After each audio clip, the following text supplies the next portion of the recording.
Before I want to start this podcast off, I just want to let you know, definitely go over and check out this book, A Date with Suicide. D. Paul Fleming puts an amazing twist on what suicide means and how to get through it and his battles that he has went through in life and it had a lot of meaning and a lot of impact on me. His book will be down in the description area for you guys to buy and go check out. Definitely get a hard copy. Definitely take some time to look at it. Thank you very much. And now let's get into the podcast.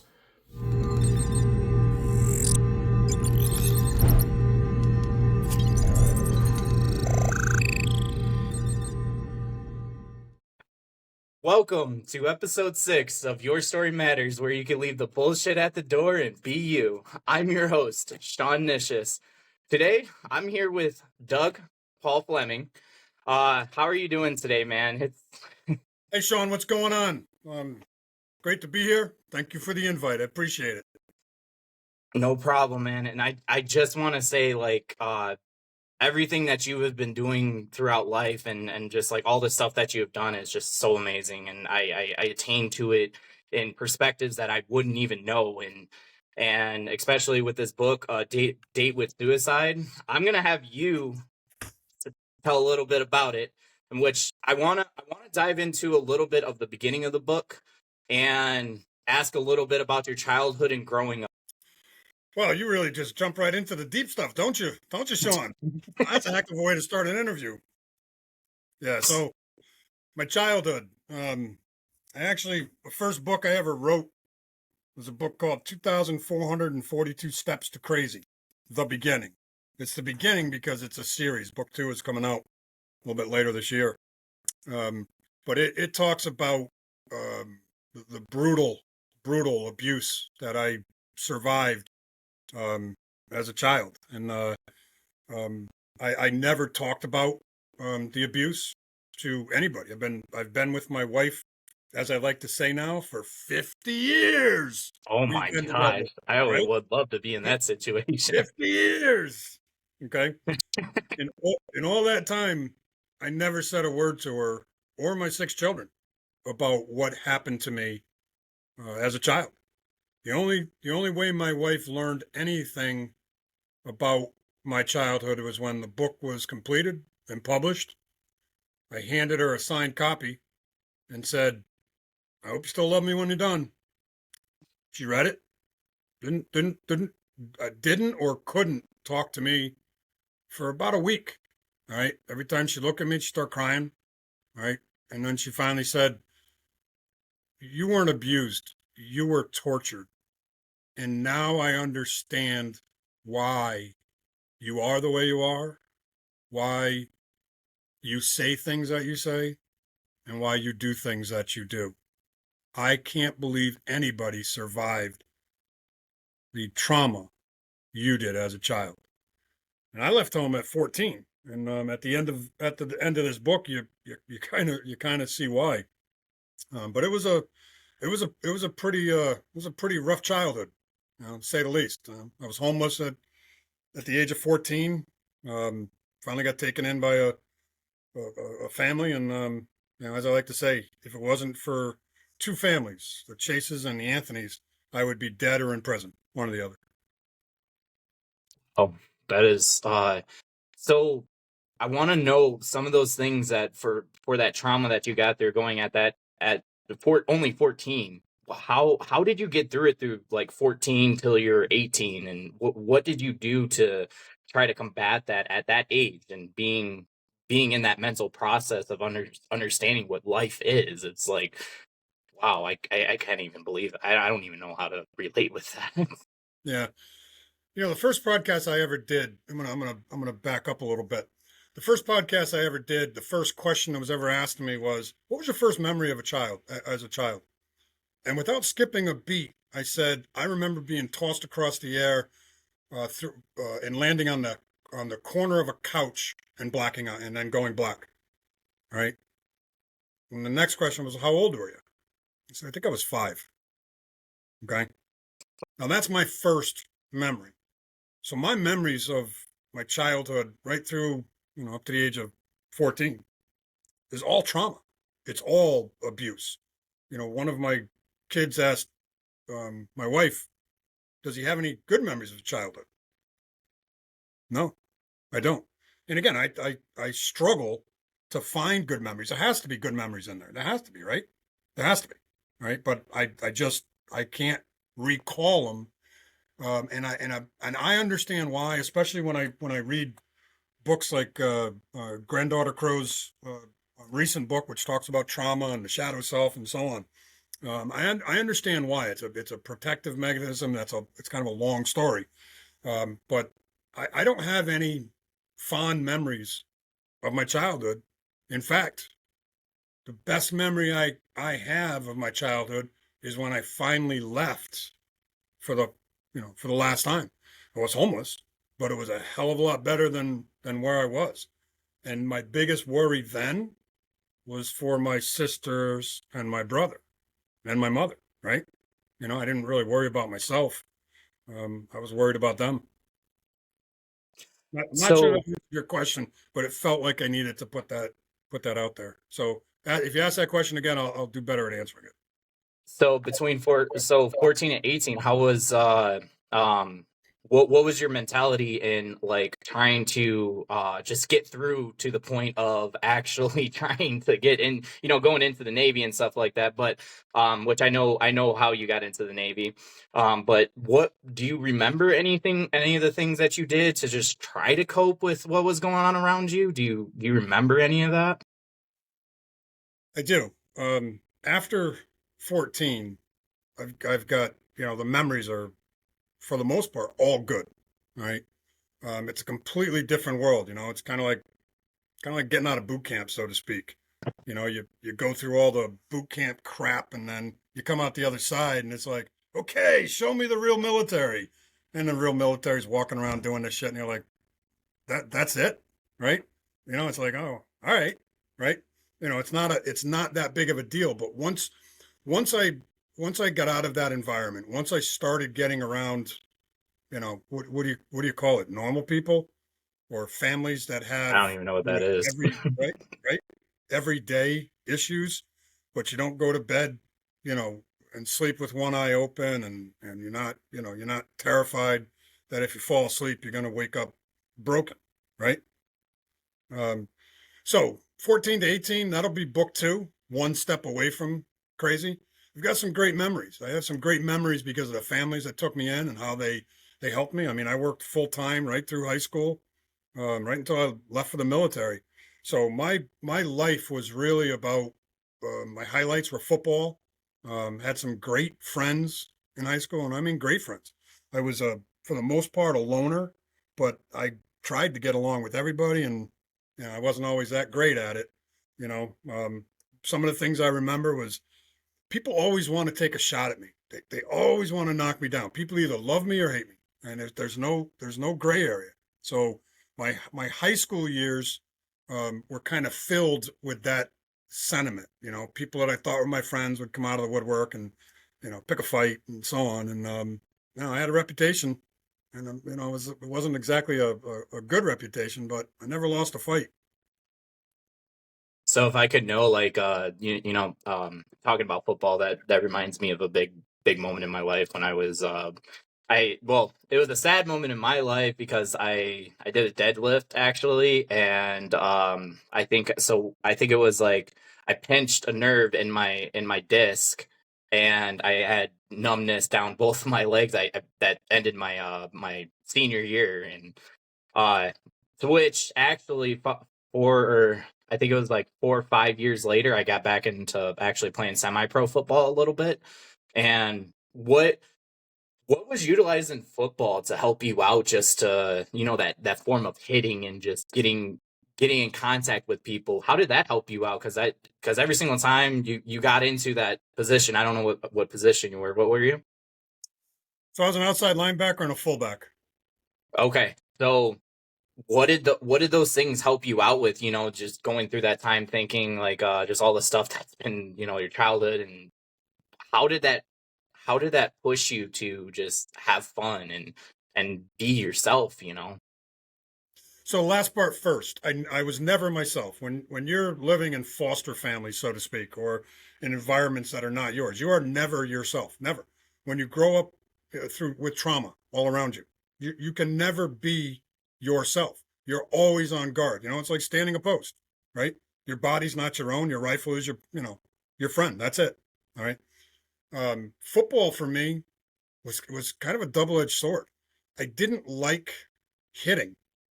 Okay, until somebody hit me, and then I was unstoppable. All right, I've guys that have come up to me to this day and said, "Man, you hit me so hard one time," you know. But I never fumbled. If you're ready for this story, I was so determined to be successful in where I could be successful, and one of them was refusing to fumble. All right, I got a varsity letter in my sophomore year, and I never fumbled the ball. Ready for this? Until the first play of the second half of the last game of my high school career. The guy that hit me was a middle linebacker called Romanowski. That son of a bitch hit me so hard, I saw more stars in one setting than anybody sitting out all night long watching stars. And I fumbled. Romanowski went on to have a great career at, I think he played for Ohio State, and then he went to San Francisco. Now, he's still around here where I am, but that SOB caused me to fumble for the first and only time in my life. Okay. So what did I do? All I did for the rest of the game was find ways to go hit that rat bastard. Okay. And I was successful, at least for me, although I'm not sure I'm not sure I had any effect on him. But that's kind of my football story. And I remember, as the clock ticked down in the last seconds of the final game, I stayed on that field because I had a sense that I needed to remember my career as a high school football player. So I sat there for an hour after, everybody else was gone and absorbed the moment.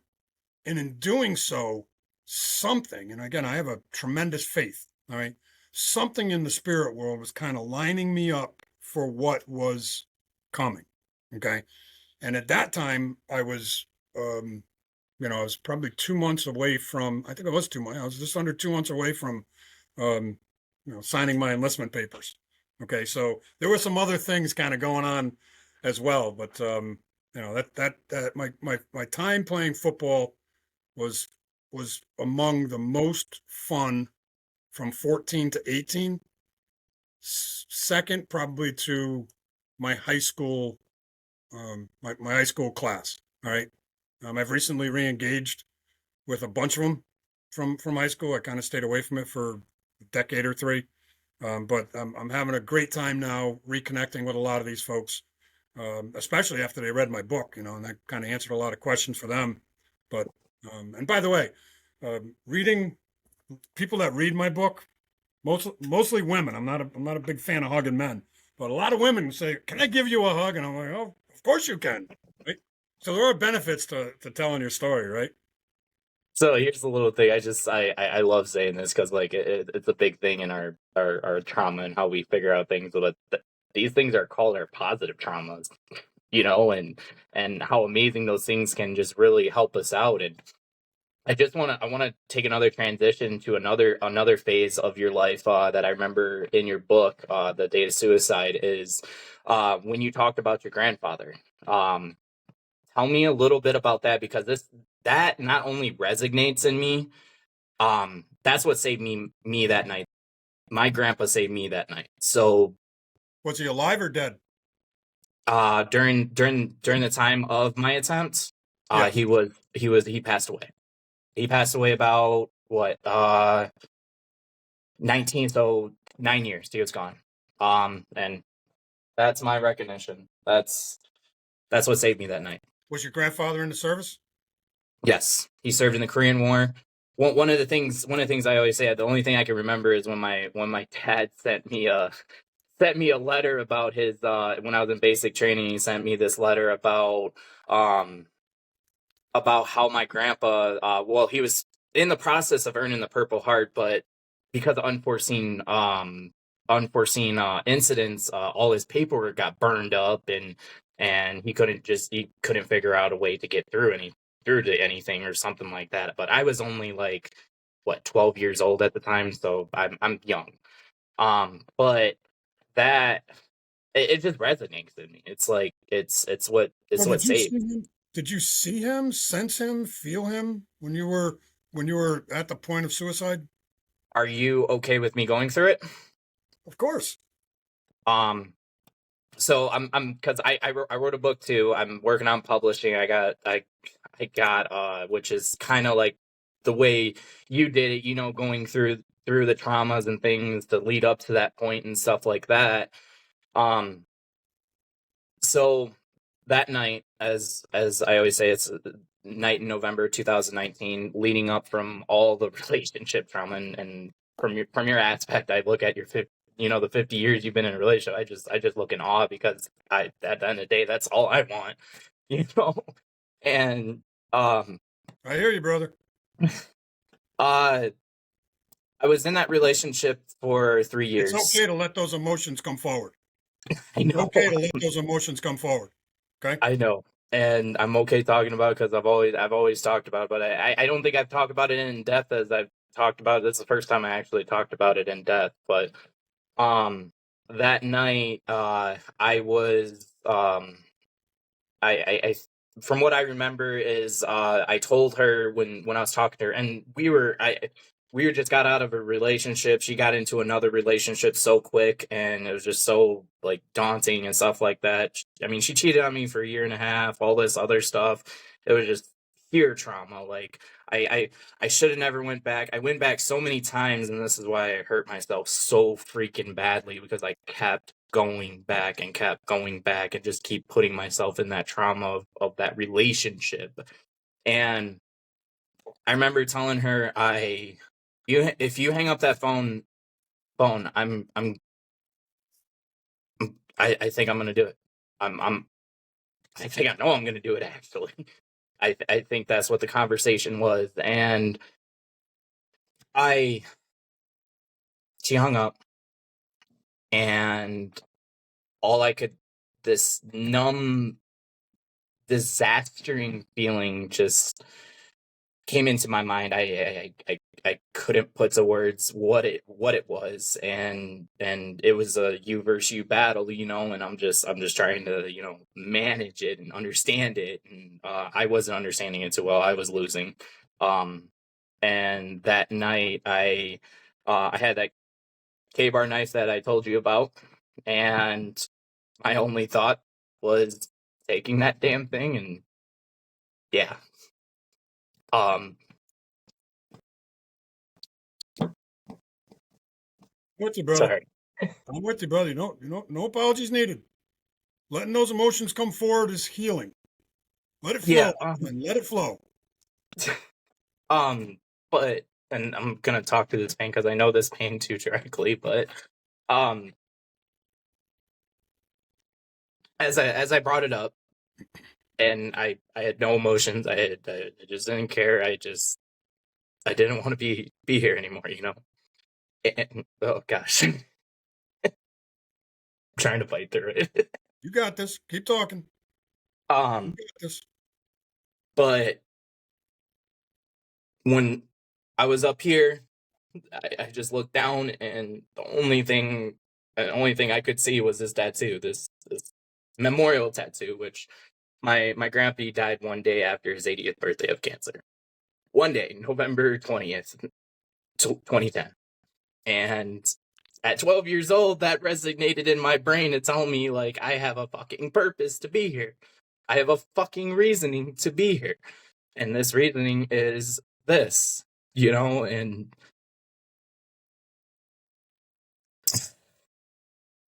that's my grandpa saved me that night. My grandpa saved me that night, and he saved me the day I broke too. And it took me probably 2 years to come out about it because I had the friend who was in our unit. He passed away because of suicide, and this is why I'm relating with your story.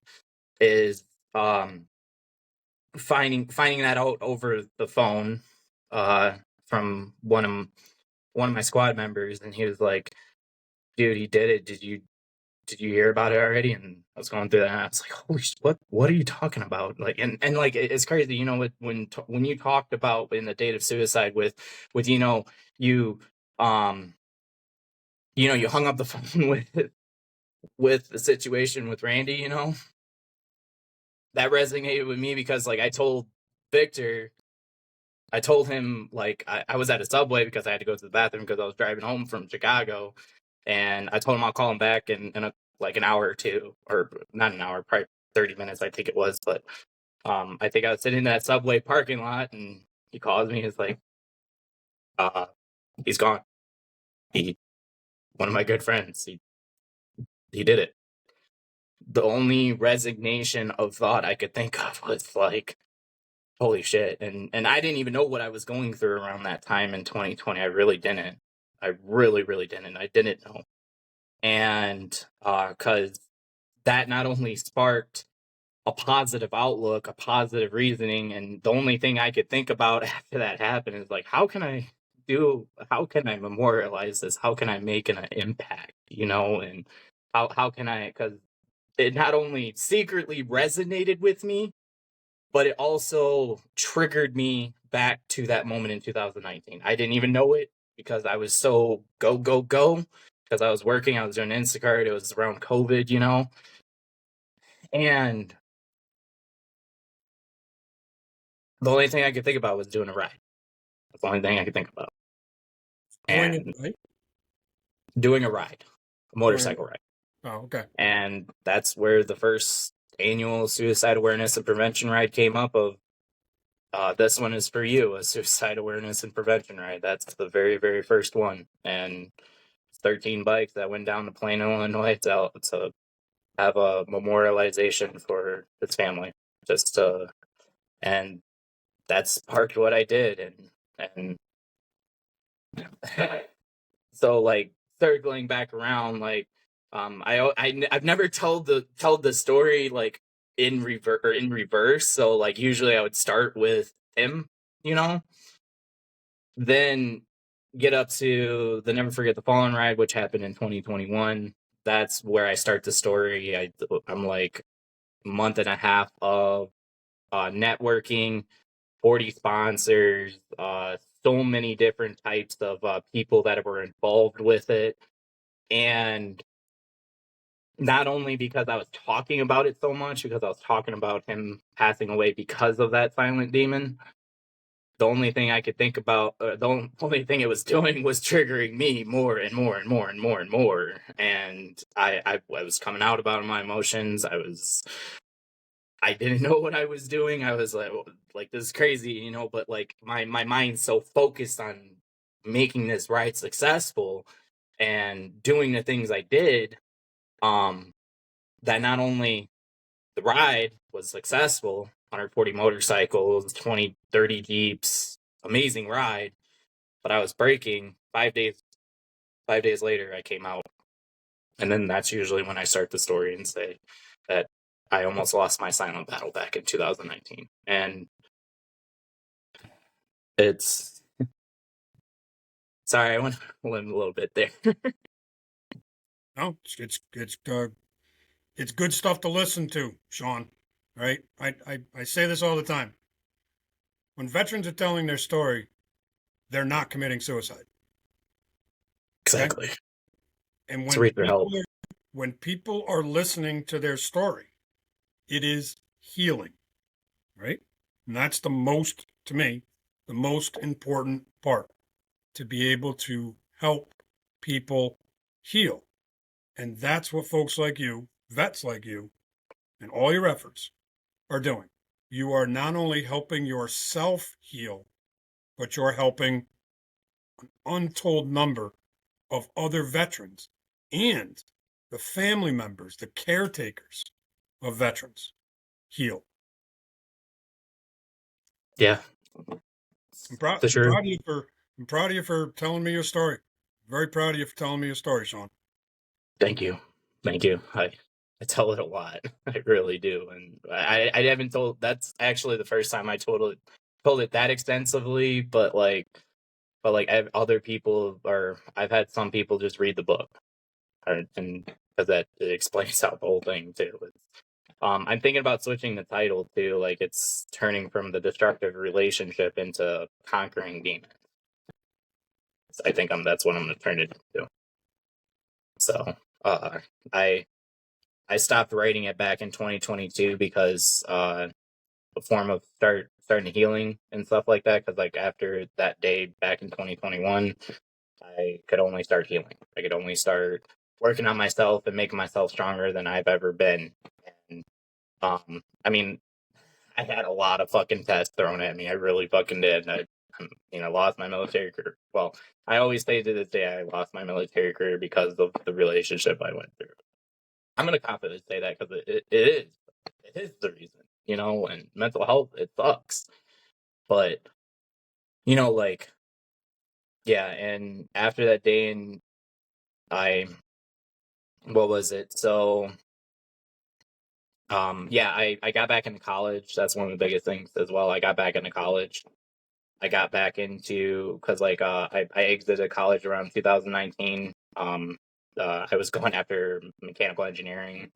I've completed all years of calculus, which straight A's. That's another thing I attained my pain to around that time, is understanding calculus, because my drug was calculus to get over and hide the pain of what I was going through around that time in the relationship. It's the crazy way of saying it, but it's the truth. It's the truth. I did those problems 1, 2, 3, 4 times over, and that's why I did so well. And it's crazy because, sometimes when we're going through our emotional side, we're just like, okay, how can we process to remove that emotional side? And the way I did it was the only way I could think about: working, doing school. I loved school. You're the first person, and I've talked to tens and tens of thousands of vets. You're the first person who uses calculus, okay, to keep your mind occupied. I'm not even sure I could spell calculus, not without a computer and spell check, right? Jeez, oh man, I got a daughter who's got a master's degree in math. Okay, when she stopped using numbers, I was like, this isn't math, right? And that's crazy stuff. Anyway, I applied it to life, man. I applied it to life, and sounds like you did. And I hear that Apple and some other companies are going to be looking for a lot of engineers. It seems to me like math is the cornerstone of figuring out how to be an engineer. It really is. I'd make a perfect sanitation engineer because I can't do the math. Yeah, I was going after mechanical, but I altered my degree when I got back because 3 years of being out of all this stuff, it's just it sucked. And getting back into college, it was not only a struggle, because not only I was diving in my pain, because I was writing the book as I was going through that college experience. So what I did was I just kept on going back to the traumatic points, and then coming back and circling around to the sorry for this. Fine. You're fine. Circling back to where I was in life around that time. The success. Understanding that this positive success is going to be a little bit of my healing process to that pain that I went through. Exactly. And I've been on a long journey. I really have been, and I started. I tell everybody before, like, this podcast is like, this year I was like, fuck it. I'm tired of sitting around not doing what I love to do, and not understanding myself better. But now it's time to make an impact, and do what I love, and doing what I love is what makes me smile at the end of the day, is what makes me be happier within that pain, be understanding more of that pain that we've went through in life, and have understood and be like, I'm fucking better than that.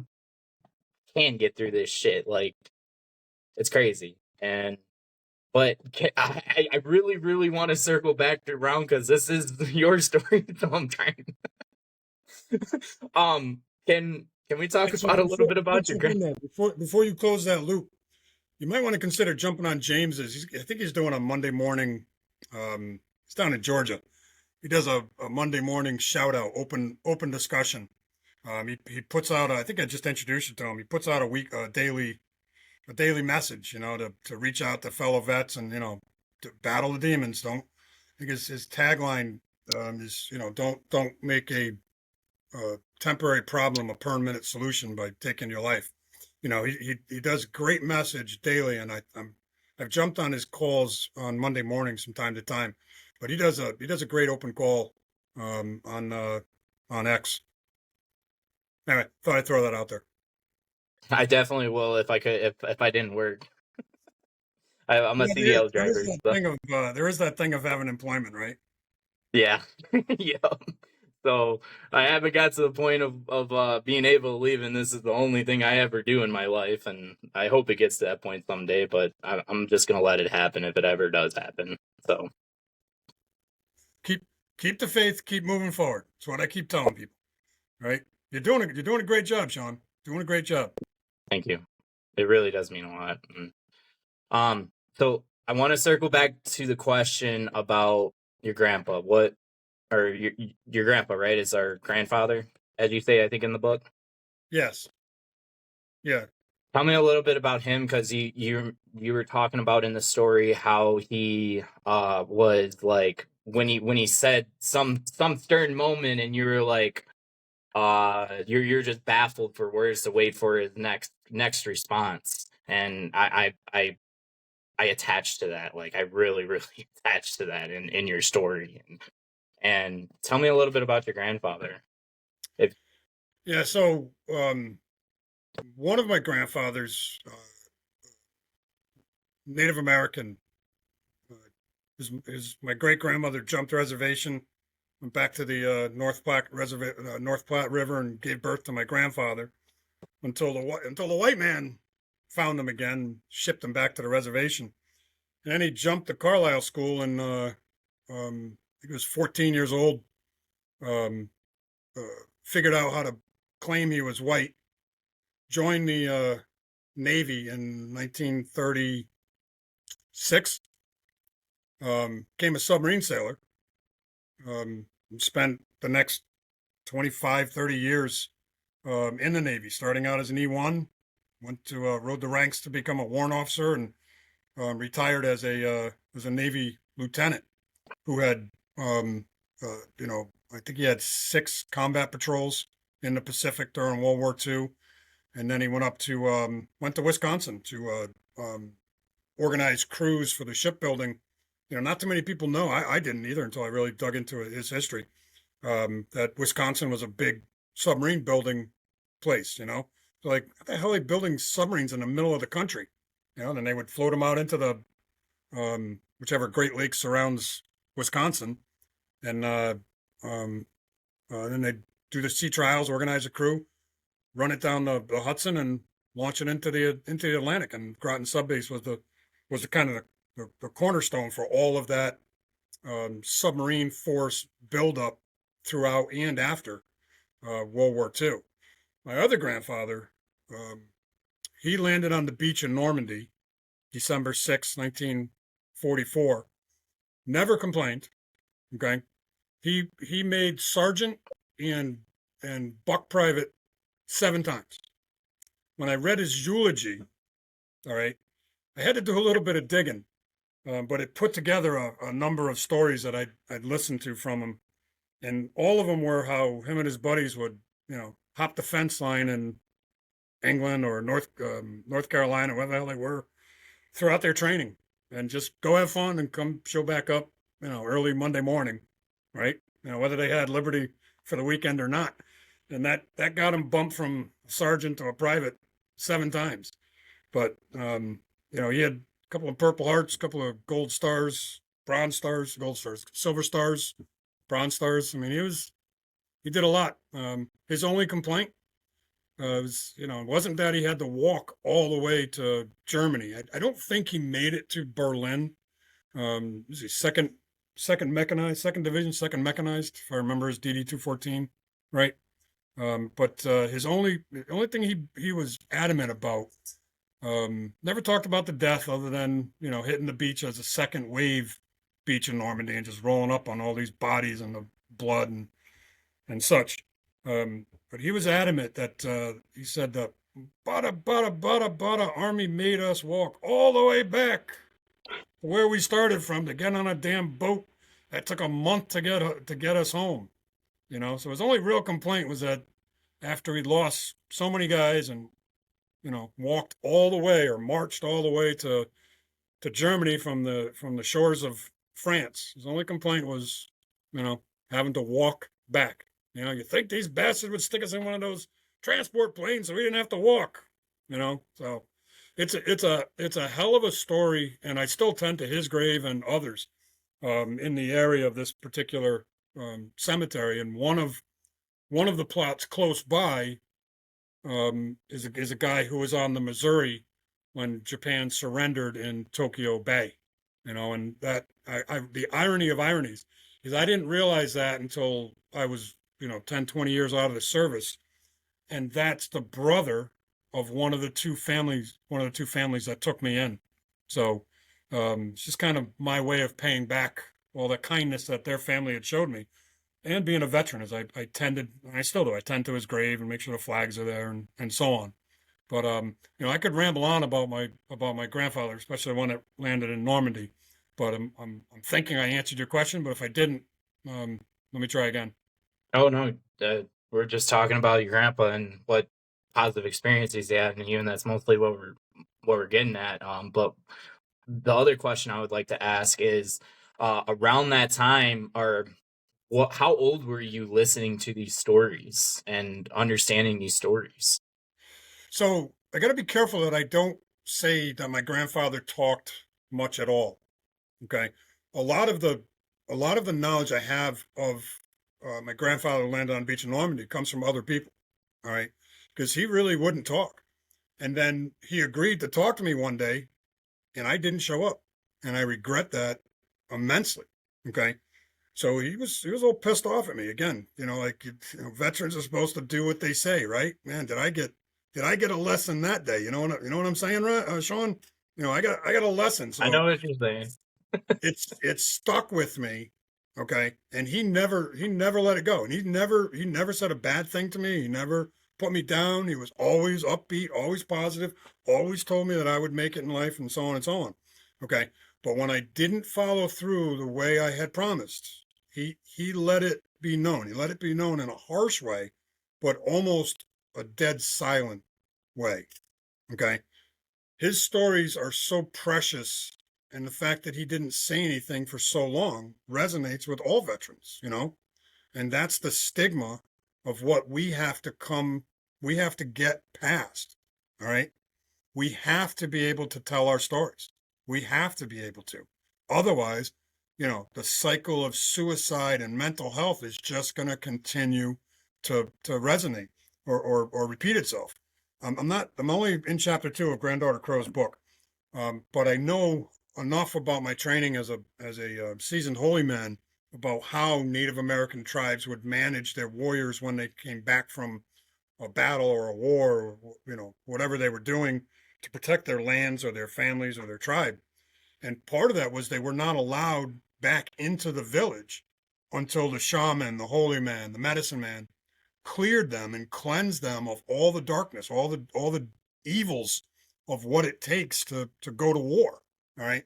And again, that's part of what I do. I clear veterans, I cleanse them, I help remove the darkness from their spirit and the four beings of our existence, the physical, mental, spiritual, and emotional bodies that make us up, right?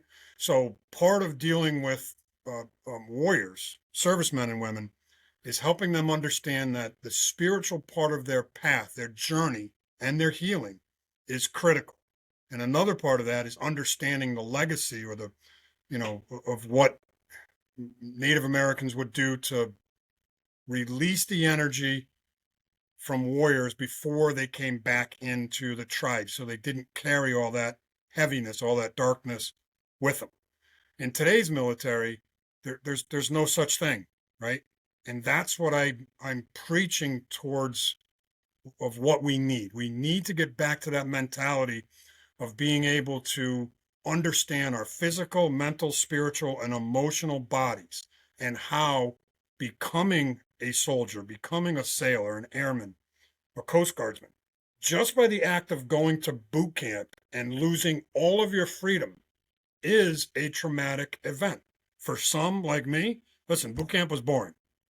For others in boot camp, guy I served with tried to kill himself, halfway through boot camp. For the life of me, I couldn't understand it. And it wasn't until I wrote the book, A Date with Suicide, that it fully resonated with me that no person can judge another person's trauma. Because what's traumatic to me may not be traumatic to somebody else, i.e. boot camp and getting yelled at. Woohoo, I got yelled at.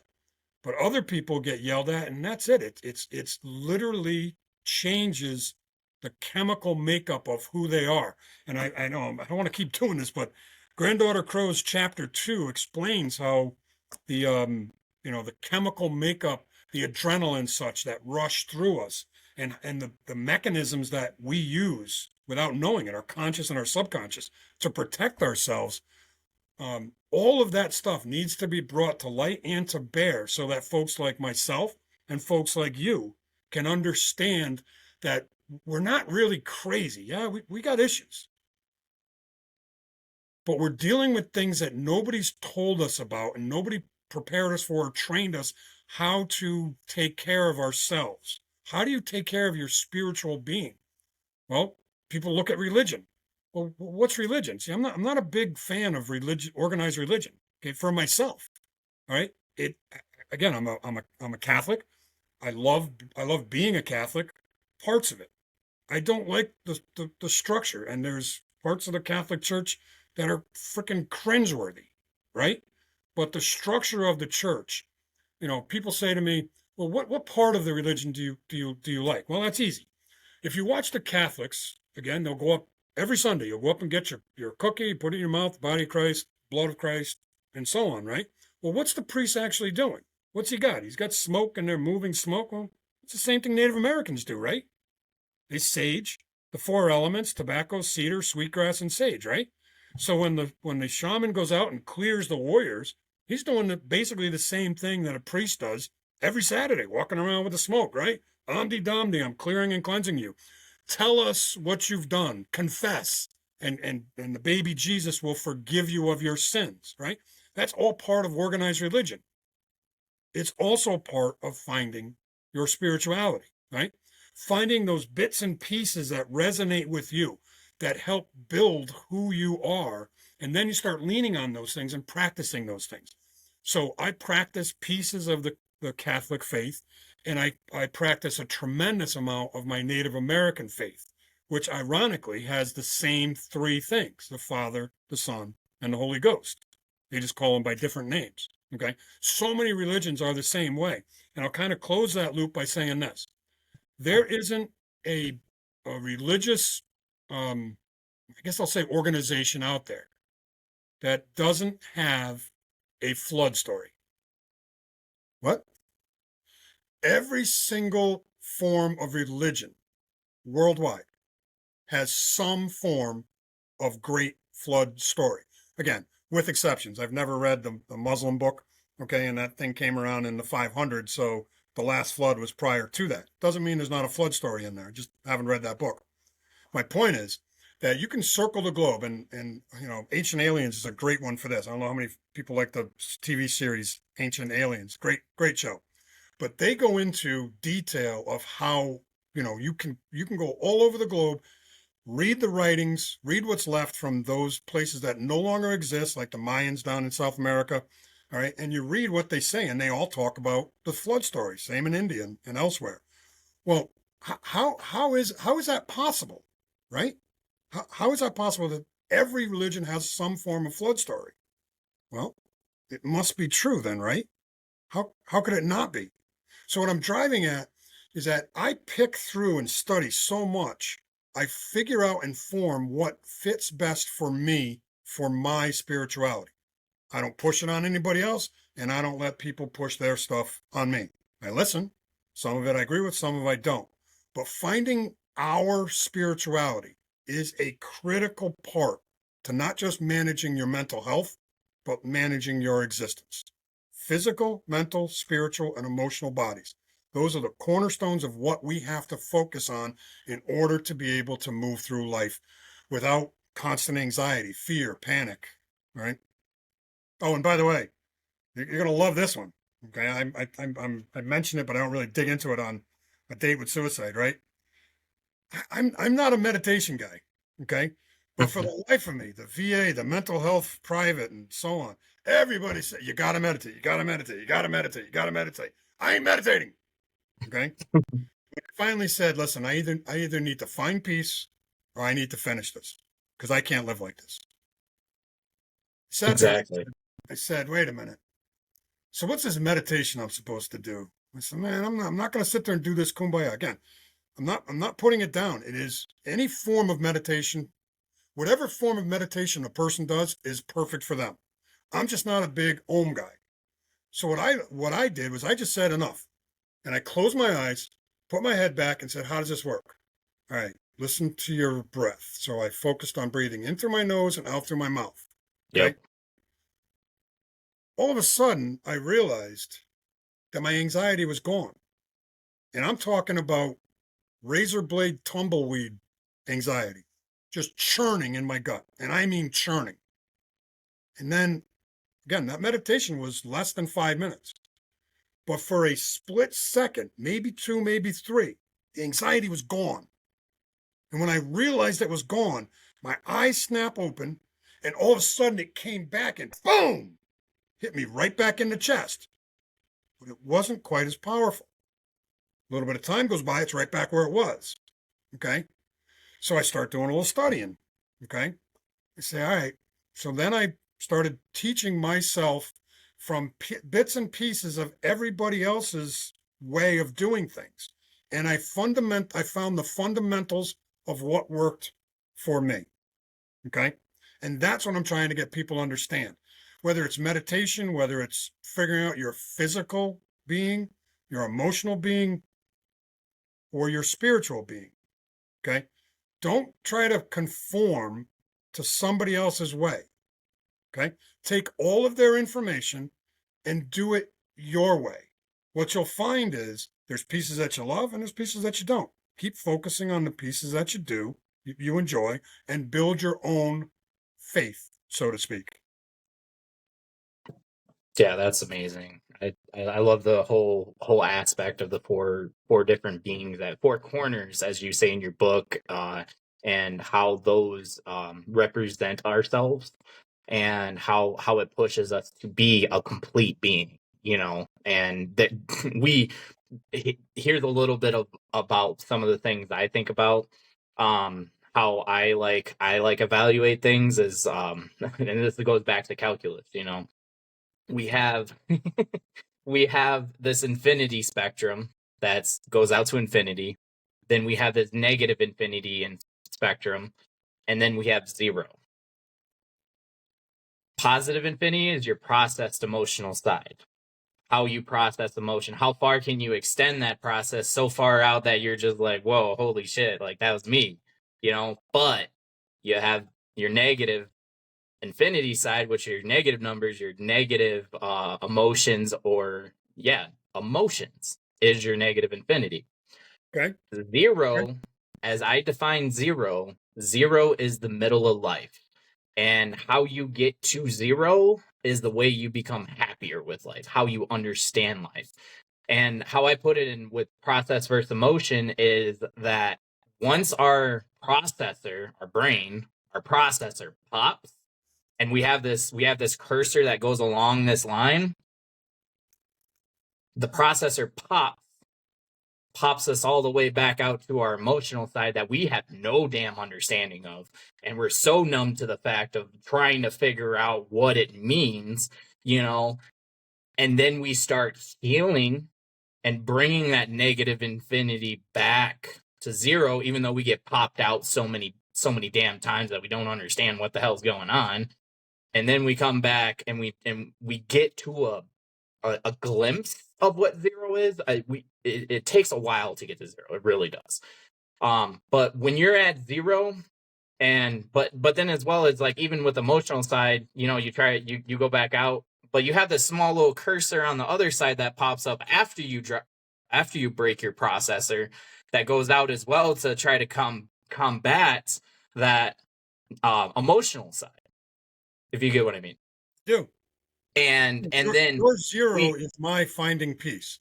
Exactly. Your zero for me was finding peace. So what I'm hearing from you is you're encouraging guys like us, women like us. How about vets like us, right? Okay. Whatever it is, zero. For me, it's peace, because positive and negative, we've got to find that balance. And once I started meditating, and again, meditation is exactly what stopped my anxiety. Not forever. It always keeps trying to come back. And I've got to keep doing things and meditating to keep it at bay. But I know the triggers. I know the warnings. Okay. But the next big thing was like you're talking. That zero is your balance point. For me, the word peace. I needed to find peace. But I didn't understand at the time. To get there, I had to balance, like you're saying, the positive and the negative. Okay. I had to find a way to balance it all, so that even if I had to do stuff that was, on the negative side, I understood it better, and I would, get it done and then quickly get back to balancing, the things we don't want to do. Who wants to go to a funeral? Nobody. Okay. Exactly. So let's go over on the negative side. Another veteran committed suicide. Great. We got to go do this, right? We got to go to this event. Okay. That's on the negative side of the ledger. So if I'm hearing you right, to get back to the positive side, you got to offset that? Is it meditation? Is it, doing calculus numbers until your brain calms down? Because it sounds to me like for you, calculus quiets your mind. Now that's crazy. Okay. But for me, isolation, being by myself, okay, being in the wilderness alone, okay, that is my calculus. All right. When there is nothing but nature around me, or I'm completely alone, that's when I truly am my happiest. I gotta say this, and a little bit about that process versus emotion thing. Like I touch on is, when your processor pops, you always have your process side. You never lose it. You never lose it. And you always can go back to it. And like I said, you got these cursors. Well, after your processor pops, you got two cursors now. And those two cursors are along this route. You're just trying to push back to zero. And I'd say once you get to zero, and once you get to that, ultimate healing phase of zero, you're pushing out and back and forth and having a balance, like you say, in your life, that it's just mesmerizing. I don't believe I've ever got to zero yet, but I passed by it, but I've never got to zero. So I'm working on that zero, and that brings up another point, is like, how do you turn negative emotion, something that just happened right away, into a positive emotion? Well, most people don't know how to do that. That's one big thing in life. Most people don't know how to do that. So they bottle up the pain, throw it away, and be like, oh, I don't want to worry about it. But hearing, stories like us and stuff like that, is how can we change that negative emotion into a positive right away? But that's how we heal faster. That's how we heal faster. And I mean, if you remember when we had our first conversation, and it's fresh, and you already know it's fresh. But Tuesday, I told you about Tuesday. This was, and I shorten up the story a little bit sometimes, and I don't know why I do, but I'm just gonna go through it. But Tuesday was a really rough day for me, as you know. But Tuesday, I had that negative emotion come back really, really bad. 20, 30 minutes, I had no control. Ideation all around, but as I told you, I went through my inner circle. Well, start the positive right after. Okay. something I've never learned before. Well, I taught myself, mentally because of all the healing I've been in, Okay, inner circle, call 2 people, check. After that, well, you know what? How am I gonna, because of me being uncontrolled with myself, how am I gonna take that negative aspect and turn it into a positive? Well, simple answer is I still had the knife from that night. Never got rid of it. And as I told you, what I did, the only thing I could think about was getting rid of that knife. Got the knife, took it out to the Rock River out here in Wisconsin, and listen to Remember Everything by Five Finger Death Punch. I pitched that motherfucker out in the river. And this is why it's so, like, it brings me happiness. And now that I ever probably get into that moment, I immediately think, holy shit, I fucking conquered my goddamn demons. Excuse me. Sorry. I conquered them. I removed the energy from my life that was against me, and now it's positive because the only thing I could think about is that knife hitting that water and letting go of every single thing that knife did to me. So one of the things that I taught myself to do was repeat the word release, release, release, release. Now I do this when I meditate, especially when the emotions or the anxiety or the panic is either there or trying to come in. Okay. Or, as to use your example, I'm on the negative side of the spectrum. Okay. Mhm. And I can feel it. You can feel it building up. It's like just adding more fuel to that source of energy that's negative, right? So I'll sit down and I'll meditate. And for me, I love putting on some Native American flute, whistle, drums, okay, because it soothes my soul. But when I breathe in, I'll exhale, and under my breath or in my head, I say the words release, release, release, release. I've sat there for, stupid amounts of time repeating that mantra until I had enough faith that enough of the anxiety was gone that I could function until I could do this again the next day. Okay. And sometimes I would do this meditation for hours. I mean, it's crazy, but I would do it for hours. All right. Where you're not asleep, you're not awake. I'm just sitting there in that space. And then there's times when it clicks, like that thing you're saying, it clicks where all of a sudden you go to this place where it's absolute calm. And I sit in that place for as long as it'll let me. All right. Yep. And that by itself, that's to me is a way of connecting with the spirit world and so on and so on. That's But, amazing. Again, the key thing that I'm trying to pass along here, and I do this with all the vets that I help, and especially family members, I say, listen, when you meditate, tell yourself release. For me, things I'll do is I'll do this. I'll say, Great Spirit, wrap me in your shield, and I release to you all anxiety, all fear, all worry.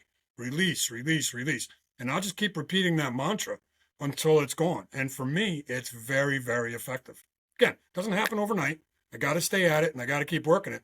But what I found was I could be out somewhere and I could feel that horseshit energy coming in. I'd go off to the side. I'd do the same thing. I'd close my eyes and say, release, release, release, release. Amazing. Right? I think, and as once we start moving along, but one of the thing is like, that positive energy, it's like it's hard to understand, you're just so not like, what is that? I don't know how to use it, and it could be a Why? tool, Because you don't think you feel worthy? What was that? Why? Because you don't think you feel worthy? Doesn't feel like you're entitled to have positive energy? Myself, personally, my positive energy, and I know comes from talking, talking about what I do and what I love. Yeah, but Sean, my question is, do you feel that you are entitled to have positive energy?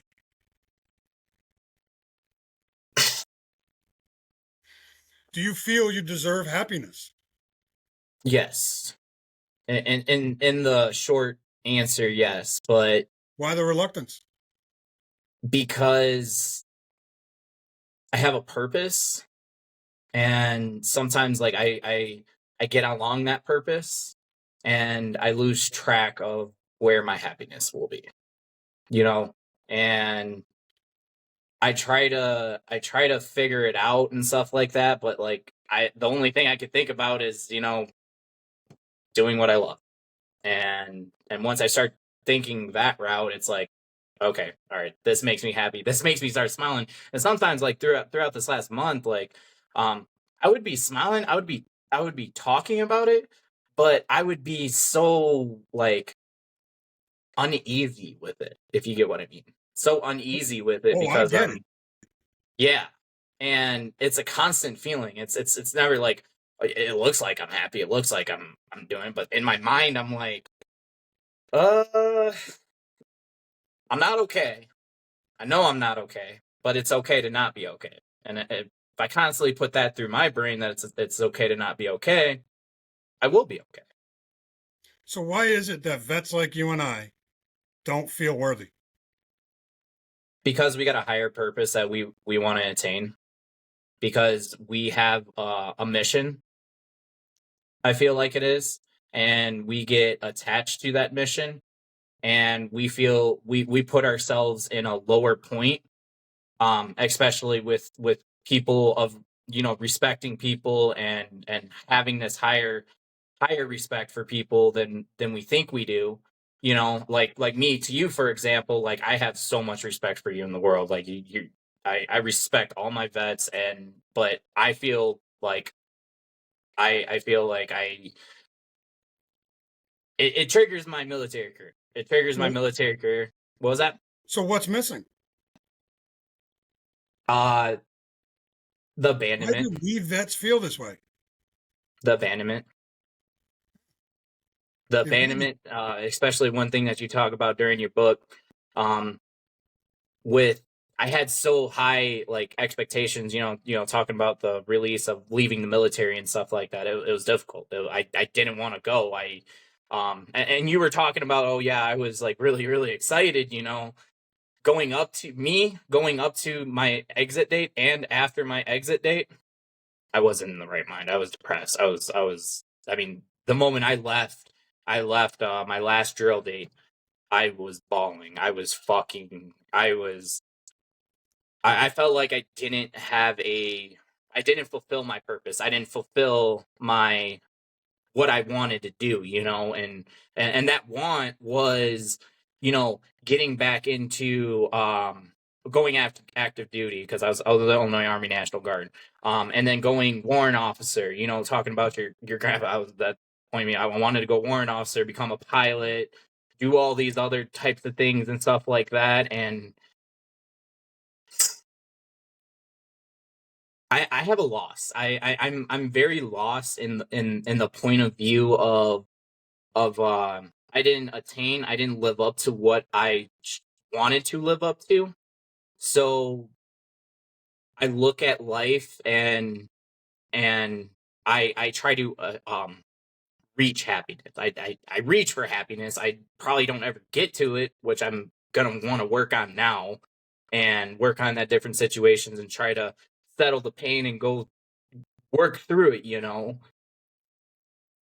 We have we as veterans, and like, I always, and I've never said the same anybody. Like I would always, sugarcoat the story, but reading your one thing about telling about we are veterans, we need to own it. I think that was one of the biggest things I took away from. I believe it was chapter 2. I think you were talking about, if I'm not mistaken. I forgot which chapter it was, but you're talking about how we need to attain this reception of that we are a veteran. We are something in this life that we need to attain to and be strong with it, not fake it. Because I would fake it. I would fake it because the one thing I would say is, um, I am considered a veteran because I served 6.5 years, and I'm considered a veteran, and I don't feel like a veteran because because I didn't earn it. And that's one of the biggest things. Like I just feel like constantly inside myself, I feel unaccomplished. But I need to understand what my story does and working on my story and what it does. And especially with your saying, you know what resonated me? One thing you said when the first conversation we had. Your story, the way every time you tell your story, you impact one life. I attained to that. I connected to that so amazingly. Like like the 4 meetings I had yesterday, like all 4 of them were about the ride and stuff like that for next year. And I talked about it with your data suicide and stuff like that. I was like, from his thing and telling me that kind of jogged my memory to think, I got this. I am a veteran. I need to own it. And I think that goes back into one of the positive sayings I listened to this week. You got to own the person you are. I forgot what the message said, but I can't remember, but it was a really good saying. It was a TikTok video, but it was one of the most solid sayings I've ever heard, and it was really really amazing, and I attained to it. Let me see here. Maybe I could find the words. No, I understand where you're going. I understand where you're going, and it is a critical part that must be dealt with to solve veteran suicide.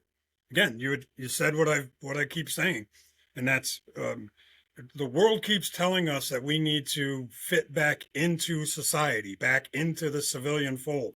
Okay, look, we're going to roll you back into the civilian. It's all good, and blah blah blah. No, it's not. Okay, stop telling us to be civilians. We're not civilians. We're veterans that are now in the civilian community. Okay, exactly. More. Here's a great example I like to use. So my wife and I are empty nesters right now. Okay, we got, I think, our 10th grandchild's on the way, right? Okay, but we're empty nesters. Does that mean my wife is no longer a mother? No.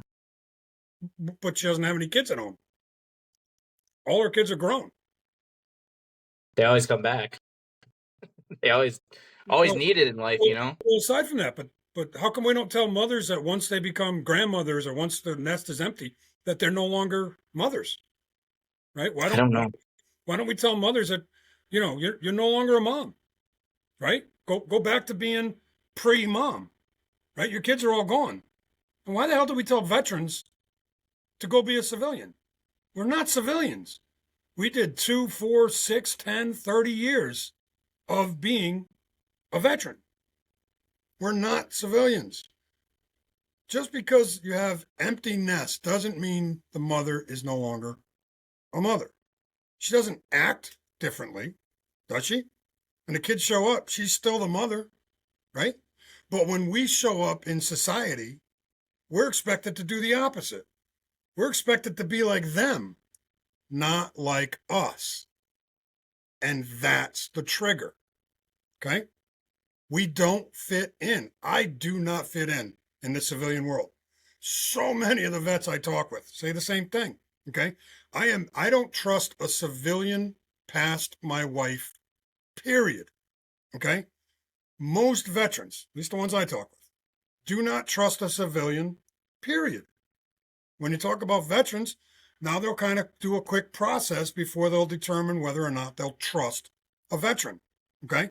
Now, just by being a veteran, we automatically have this, kind of radar, so to speak, right? But you still got to earn our trust. The civilian community has never earned our trust, right? Now, you look around, you watch all the great things that civilians do, like all the, the 22 a day events and the caretakers, right? I think the caretakers have a special place in God's world when they're done walking on this earth, because veterans caretakers are the most underrated and underappreciated element of our entire society. Okay, whether Oh it's yeah. parents, whether it's a spouse, or whether it's just outright caretakers. Okay, because I cannot function in society without my wife. I don't care how I try. I've never been able to, and I never will. Not because I strictly don't want to, okay, because I don't. I don't want to understand how civilians think. It's insane to me. Okay. But you can't unmake what the military made of me, starting with day one in boot camp, right? Until this very day. You can't unmake what and who I am. And as civilian, again, as crazy as this world is right now, you got a better shot as a man in understanding what it's like to give birth than it is to understand what it's like to be a veteran if you're not a veteran. Okay. It's just not, it's not possible. So how come we keep being told, especially when you're transitioning out of the military, go be a civilian? You're not a civilian. You and I, everybody else I talk with, we need to stop that in its tracks because veterans are the ones solving veteran suicide. Yeah, you couldn't put it any better like that. And so I really want to continue with your story, and one of the things now we looked at the 14 to 18 years. Uh, you're gonna love this question because when I was reading the first part of the book, the only question I could ask, what did you do? What did I do when I was 17 to have Exactly. that well dressed man, in Yep. his black robe, kind of on that Yep. elevated perch, looking down at What did me? you do? Right? What did I do? Read the book. You'll have I to might have. you'll have to read book 2 of the Crazy series. Oh, I Mhm. have to read book 2. Okay, I see what you do here. You looped it into the other book. Okay, all right. I love Well, it. I love it. well, this book here talks about my life up to the point of being 14. Book 2 takes us right to stepping off um, the bus at boot camp. Okay. Okay, Now, so not to spoil the story, we'll skip that for right now. Maybe we'll come back to it another time. Let's talk about that first step off into boot camp and tell me about not knowing because I don't know how Navy works. Tell me what basic training looked like and what it did to you. yeah. Um, Boot camp was, what is it, 13 weeks, 15 weeks, whatever the hell it is. Um, it was, it was boring. I mean, it was boring. I got out of boot camp. They gave me another stripe. They made me master at arms. Right. So I was in charge of everybody, the 80 man company from, the time they were at barracks so I was in charge for roughly 12 hours a day, so to speak. But it was the whole process was just transitioning, fold your socks, learn how to tie knots, right? Even shooting, it was like, really, really, this is what boot camps, it wasn't Marine boot camp. I'll tell you that. All right. But getting yelled at, whoopee pickle. So I was a 4.0. I was perfect, right? I was perfect as a recruit can be. And then, 2/3 of the way through boot, you get called into the company commander's office and start chewing my ass over, whatever it was, a speck of dirt on the toilet seat, or, you know, something wasn't polished, whatever the hell it was. And now I'm going to marching party, right? And again, the only people that went to marching party were douchebags and nonconformists, right? People that couldn't fold their underwear right. Okay.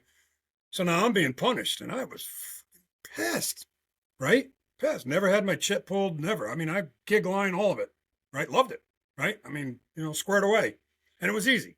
Again, if you read my book, going to boot camp is nothing. Okay. So, I mean, I swear I was so mad, company commander starts laughing.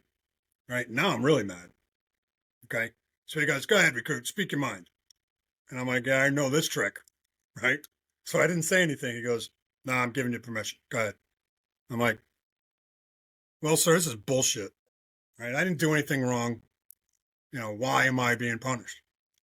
And he says, because I'm setting an example of you, right? If the command is willing to punish you for something they did, it elevates your status and makes sure that those following um, your command or instructions, whatever that word you use, okay, they need to know that anybody can be punished. So if they want to fuck with your life, they can screw these things up, and you're going to marching party, okay. But they also know that if they screw up, you're going to marching party, right? So what's marching party? 4 hours of push-up, pull-ups, running around, blah blah blah, right? So I muster out, go to marching party. I'm still pissed. Okay, so now I'm paying because I'm being made an example of, so everybody blah blah blah. Okay, so I go to marching party and we start doing the leg flutters and the stupid shit, and this guy comes over and says, "Recruit, get up, get out of here, you on the fly, run that way."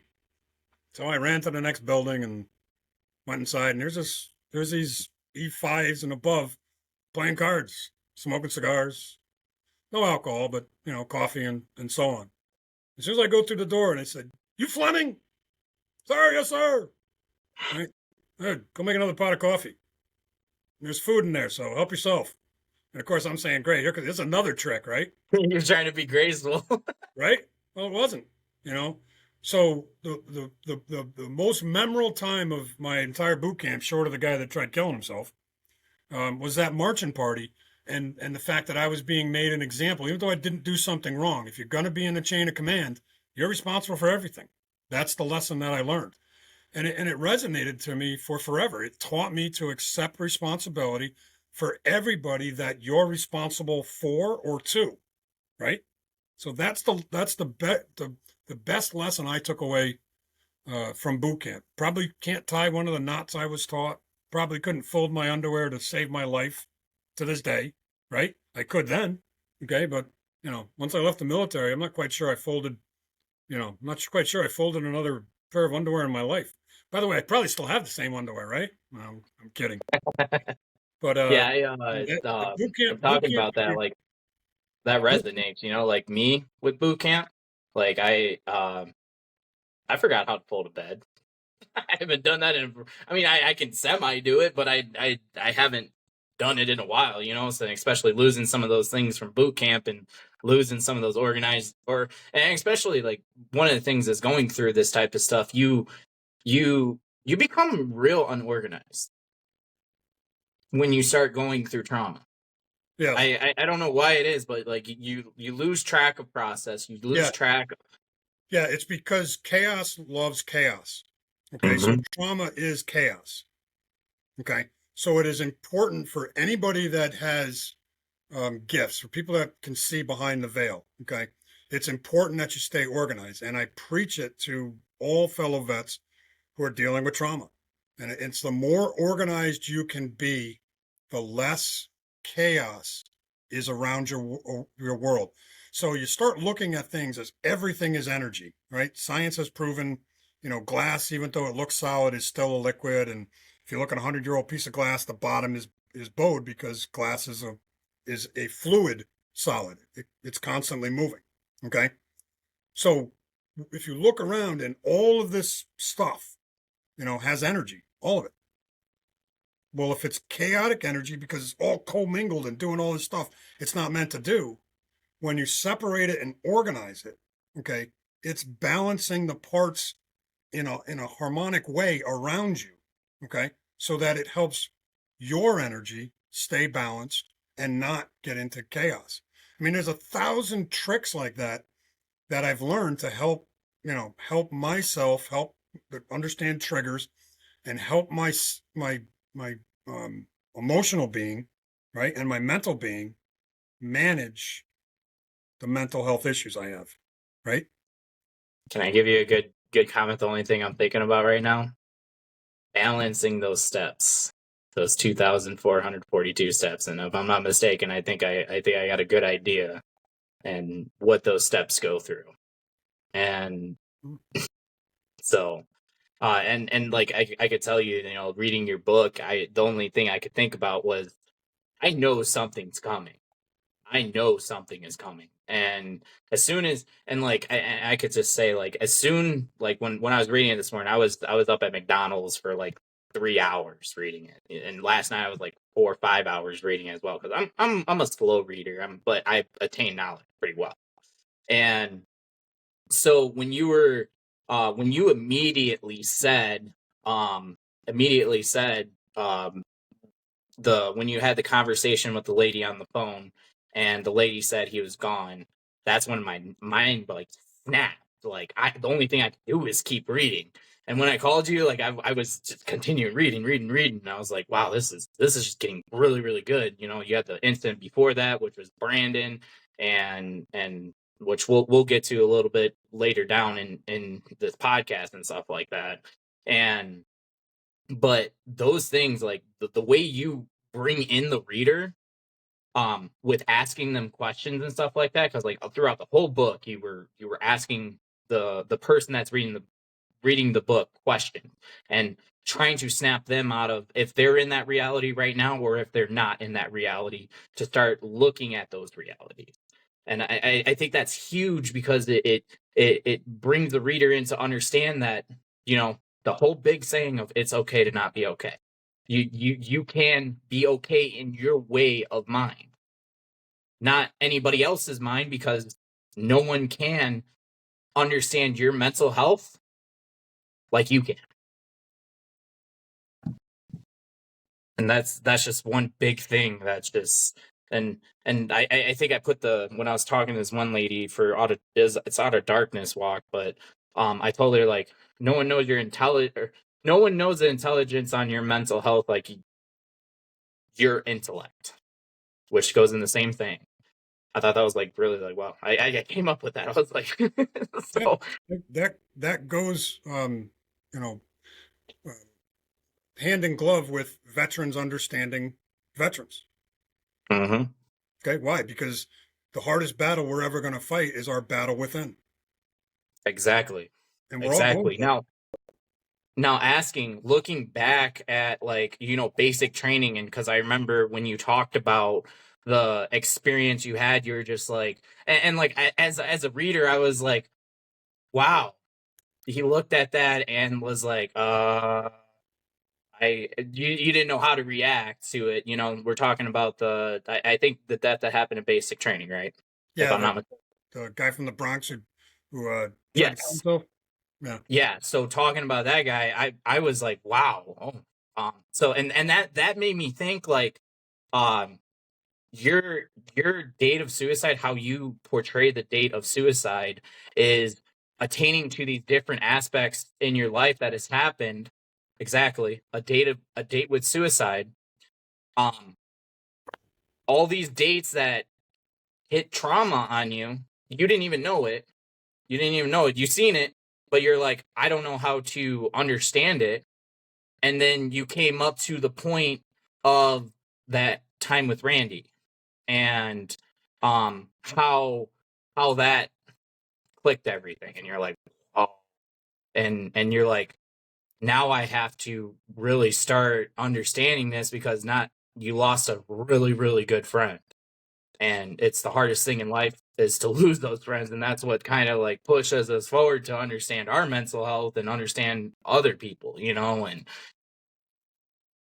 yeah, I got a lot of information out of that book, and so far, and well, I got the rest of the read, but it's amazing. It's amazing how you not only give the reader the sense of that, but pull them in to what it means, you know. So Words are very kind. I appreciate it.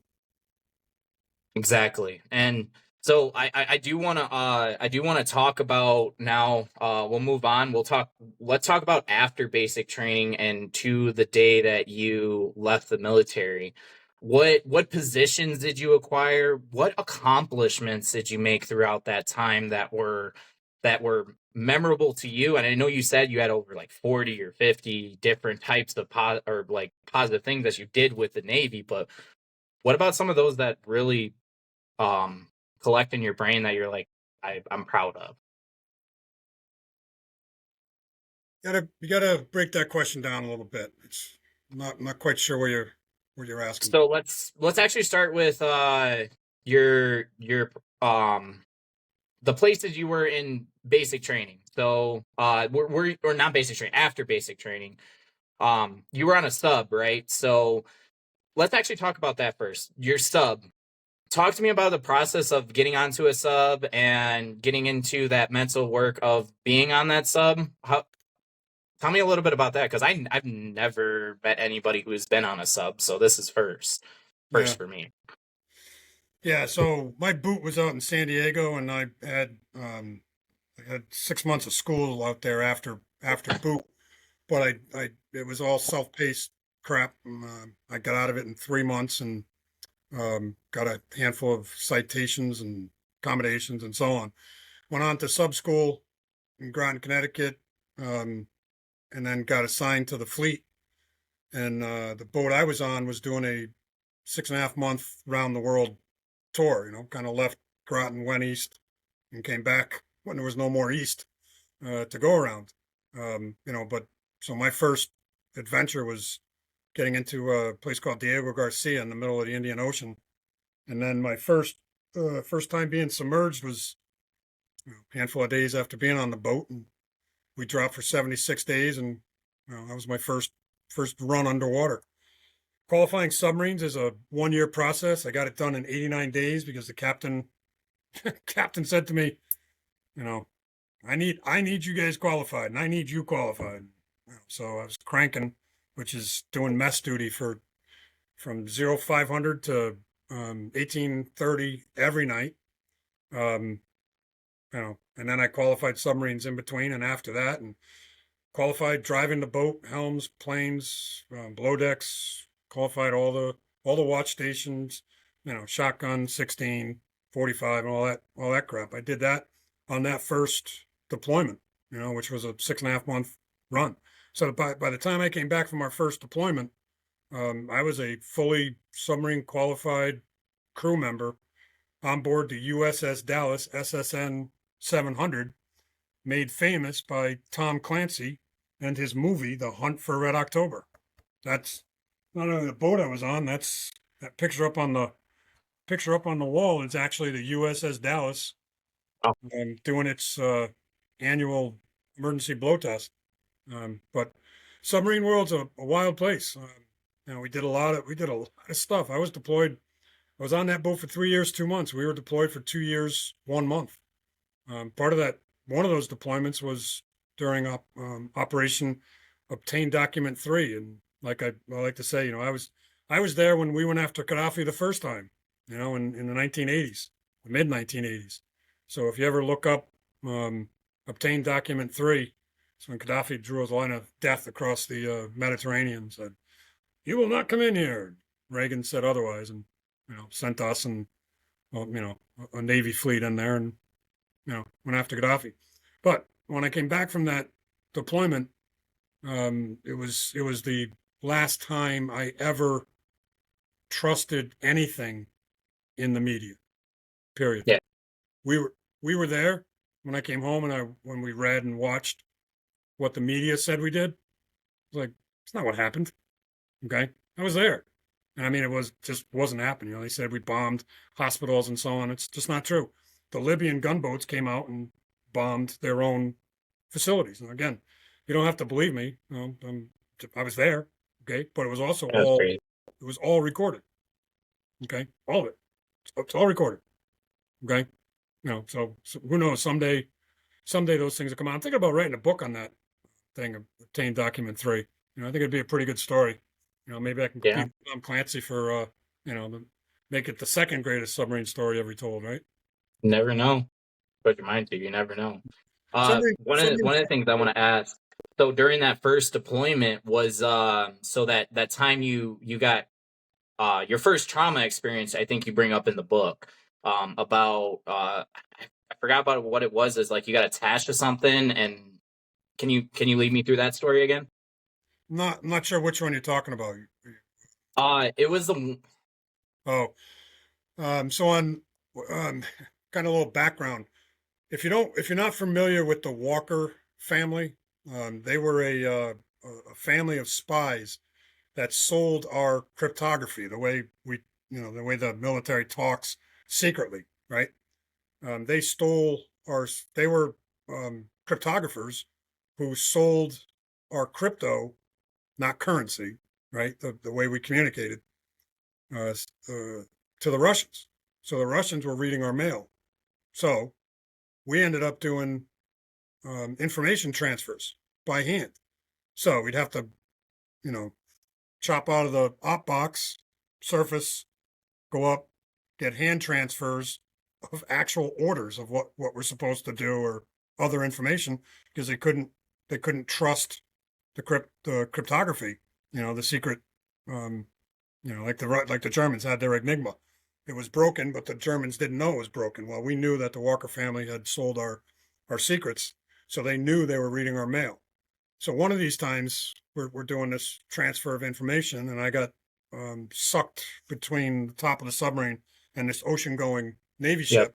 ship, tugboat, or transfer boat, that crushed me, rolled me up, spun me Sure. around, crushed the crap out of me, and spit me out.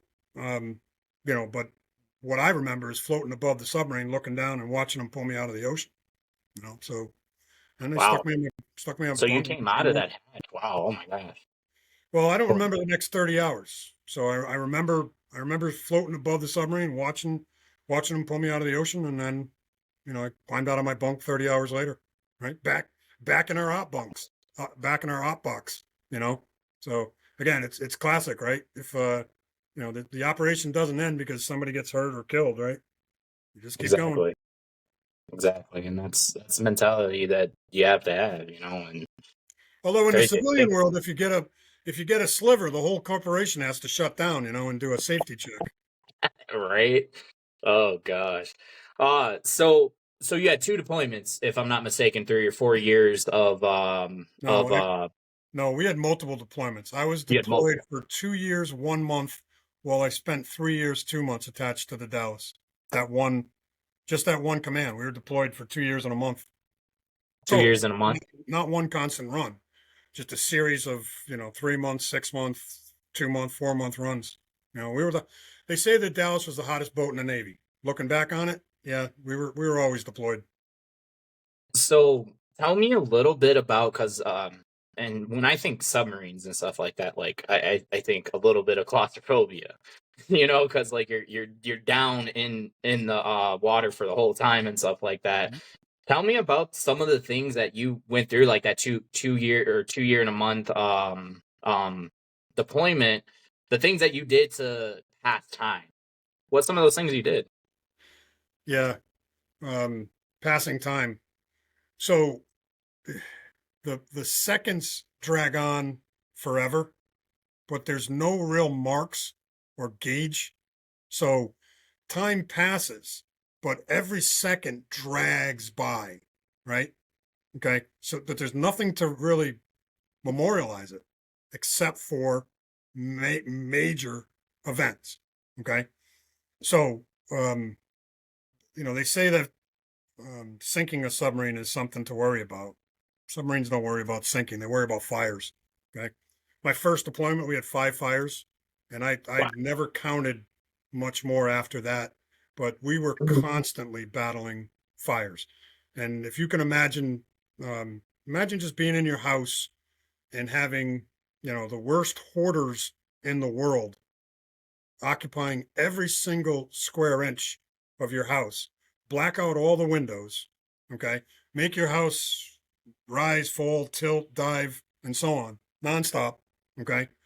And have no room, no privacy, and a bunk that's 6 feet long, 18 inches high, and 18 inches wide, okay? And that's the total space you have for private, if you're lucky enough to have a private bunk, because a third of the crew hot bunks, which means, well, one guy's on watch, another guy's in his in the rack, and when he goes on watch, you're in the rack. So submarine works on 12 on and 6 off until it goes to battle stations, and then it's 6 on, 6 off.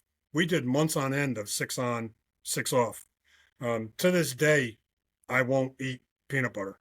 We had we lived on peanut butter and bologna for so long that I swear if anybody puts a peanut butter sandwich in front of me, I'm gonna throw it across the room, but I just won't. So it's funny how you remember those things. It's when I learned to drink coffee. I was never a fan of coffee, but coffee, cigarettes, Just drink it. and peanut butter, right? Those are the things. Because when you're in places that, the slightest sound will give your position away, and and you're in trouble. If they hear you, you got a problem. Okay, so you're at such a heightened sense of awareness for an indefinite amount of time.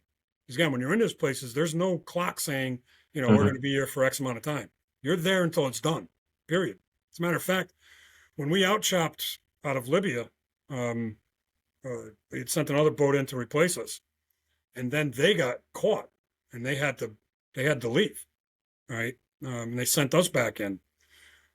When we in-chopped into our op box, the chief in my division snapped. He lost his mind. He grabbed the chicken switches, which will put you up on the surface like that boat. Okay. He grabbed those chicken switches and started yelling, I ain't going home. Or we're going home. We're going home. Okay. Well, I ain't going back. And he was all set to pop those chicken switches, blow our ballast, which would put us on the surface. If he did that, there would have been a memorial for about 120 guys. Okay. Because we were not in a position where surfacing would have been, would have gone unnoticed, so to speak. But, they put him in a jacket and tied him up, So if I may ask, for that 2 year and 1 month deployment, where in your military career were you? Were you like at the beginning, end, or middle, or end? That injury I told you about? That came back to haunt me along with a couple other things. I was in fires and my lungs were having troubles and so on. But I wasn't sure if I was going to make the military a career or what I was going to do. Mm-hmm. When we were in port, my spine let go and my legs stopped working. And I mean, I remember that. I remember you talking about that. Right? It was terrifying. So they take you up and they say, oh, it's muscles, it's whatever. Okay. But something wasn't right. And the military never fixed it. What I didn't understand was the military was in the process of evaluating for a service-connected injury, right? Okay. But again, I was 20 years old at the time, 21. And by the time I was discharged, I was either end of my, just coming out of 21 and into 22 or somewhere in there. I didn't understand any of it. Okay. So when I was transitioning, the military was in the process of awarding me a service-connected disability. I didn't know this. Okay. So I ended up getting discharged to the VA because I couldn't agree with the command on what they wanted me to do. They wanted me to stay on the Dallas and, do another 3 years of sea time. Yep. And I was trying to tell them, I'm saying, listen, I did 2.5 years on a 3-year, 2-month hitch here deployed. I'm getting burnt. I didn't know it then, but I was burnt. Okay. I needed a break. All right. But they wanted me to do 3 more years of sea duty. And that was kind of the breaking point. I said, I'm going to get out. And they said, it's a lot. We're sending you to the VA. So that's where the whole VA thing started. And, again, I got a disability from the rating from the VA. I don't know the timeline after getting out of the military, but when the letter came in the mail, I remember starting to crunch that effing letter up. And, back in the 1980s, for you to be labeled disabled anything, man, that was a death sentence. It was, it wasn't what it is today. Okay. And again, that's when PTSD didn't really exist. It was still coming out of shell shock from World War II, and Vietnam was really building up to the PTSD era, so to speak. But it was still a taboo subject. So eventually I got retired because of all the injuries, 100% physical injury. And again, that it wasn't the only time I got kind of followed up. All right. But, the mental issues was something. I got a 70% PTSD rating and combined, they retired me. So, I got retired technically by service-connected injury. So that retirement, it wasn't that you wanted to do it. It was more forced, right? Or no? It was the end game of getting injured and then the military not taking care of you and then the VA not taking care of you. Because I'd like to believe that if the military would have taken care of me or the Navy would have taken care of me, the injuries wouldn't have escalated. Again, if you have a spinal cord injury like I do, and you don't do anything, well, it starts creating, the bone starts healing crooked and so on and so on. Okay. And now it's surgery. Okay. And again, surgery today is a lot different than surgery even 20 years ago. But, surgery in the 80s or 90s, spinal cord, nerve surgery, again, it's not the same, Not too many doctors. the same as it is today. And to be fair, in the 80s, it wasn't the same as 1940, right? Okay. So, it is what it is. I've never complained about getting hurt and I never will. Right. That's the path that I was on. And when we started this podcast, you started talking about, a life's mission, and now as I look back, the number of years I did on active duty and the path that it took put me on a journey to do this, right? To suffer with what I suffer with so that I can help others, right? That's the same feeling I had getting out of the military.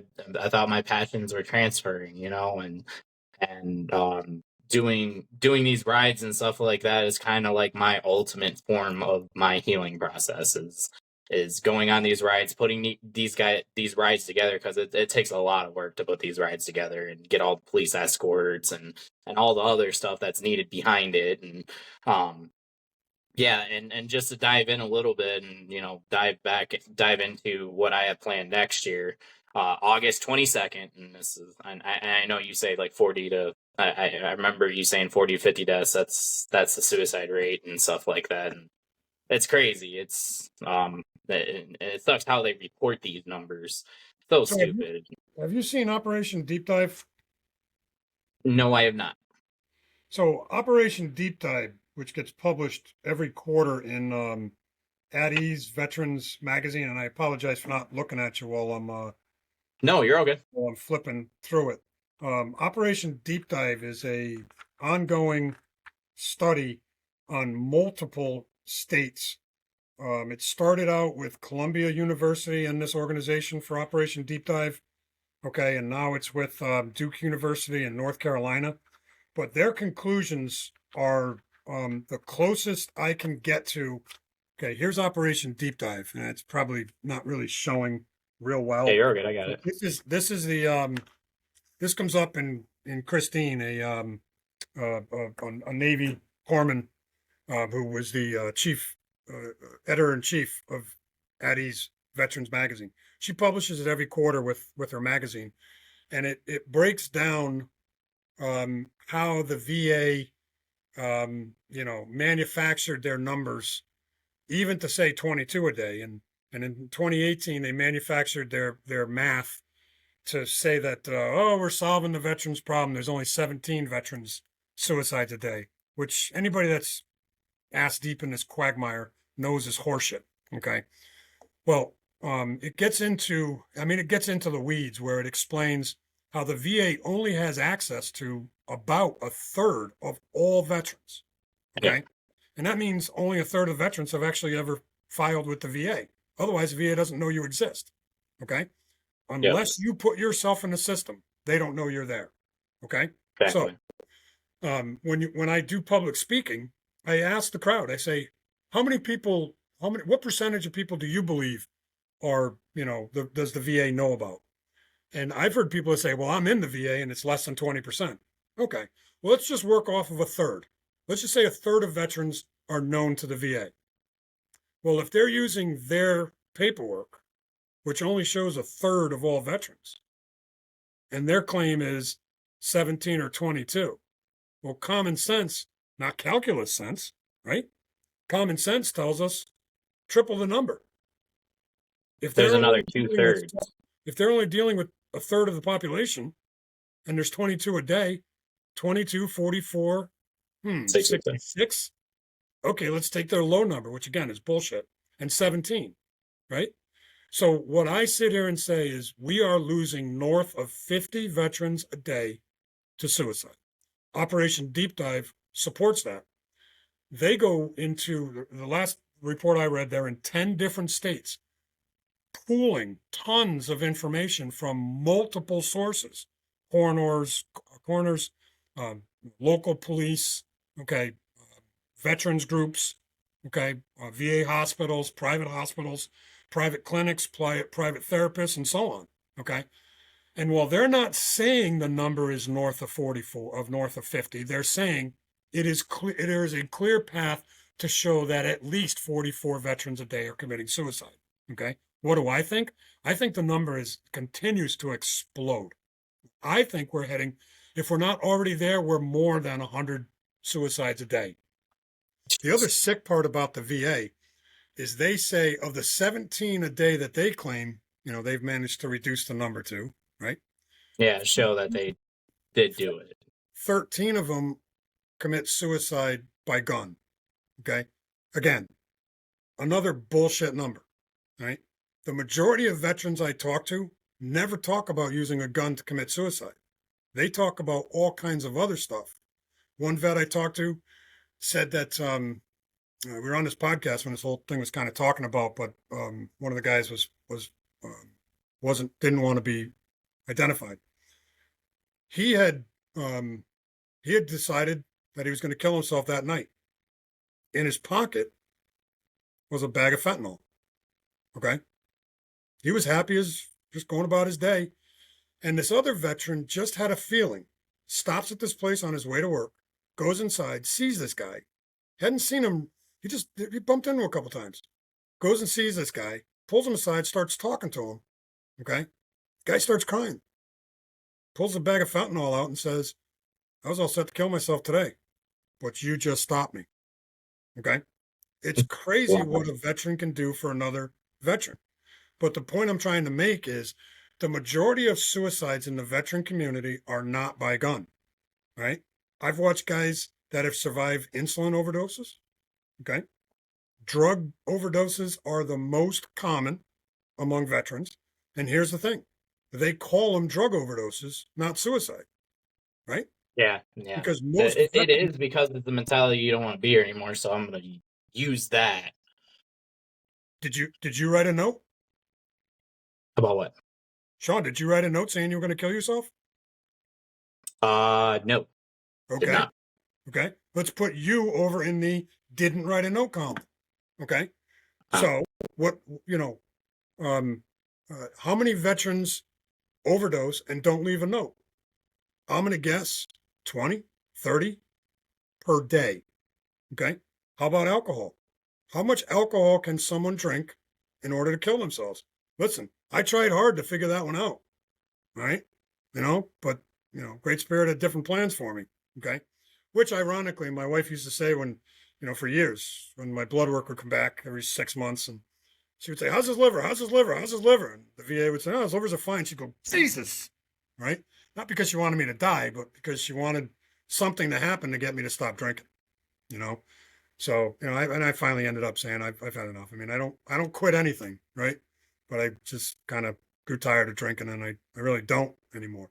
Never got into drugs because that would have been a mess all by itself. Okay. But again, my method for suicide probably would have been a gun, but then again, it wasn't. There were a lot of other ways I was trying to do it. Reckless, right? Doing things that are just crazy, right? Yeah. I mean, crazy. Okay. So many, many veterans are out there attempting to kill themselves without pulling a trigger. Okay. Their trigger is a number of other things, right? And veterans are smart. That's why the title of the book is A Date with Suicide. They figure all this stuff out, and the last thing they do, set a date. Okay?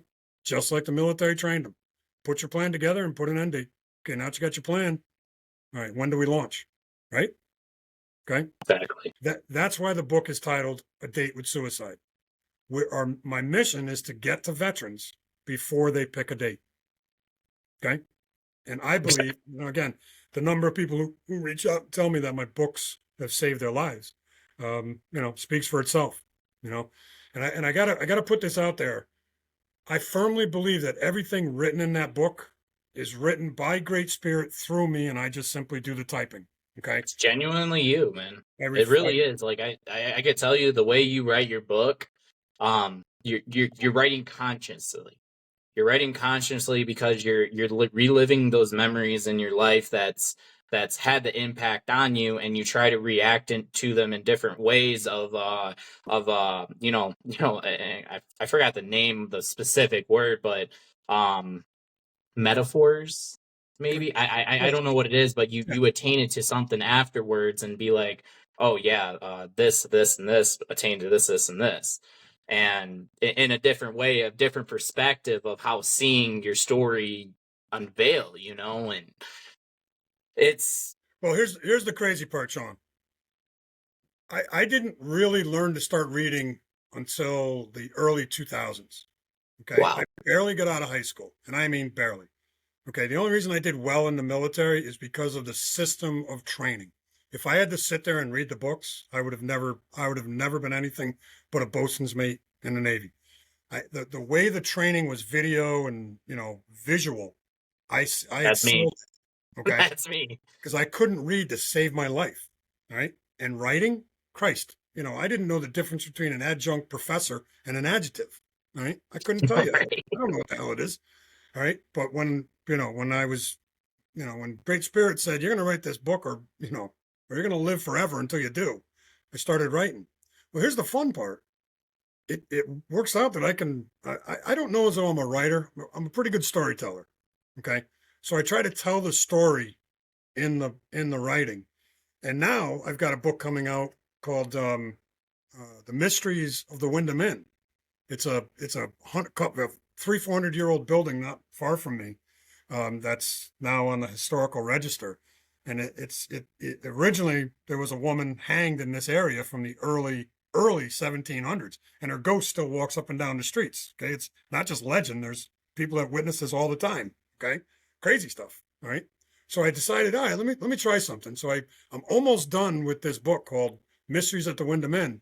Okay. Guys like you and I will understand the spirituality and the parts of what I write in these other things are tied into it. Okay. But it's out there for a few people that are reading it right now to give me, some insights. They are absolutely stunned by the visual, by the way the story captures you and sucks you in and gets you caught up in the characters and events and the metaphors, as you said. So the upside of this is it turns out I'm a pretty good storyteller. And ironically, that 2 years of typing I took in high school, who the hell know that would come to play out in a good way, right? Yeah. I didn't pass an English course by more than 60.001% in my entire life.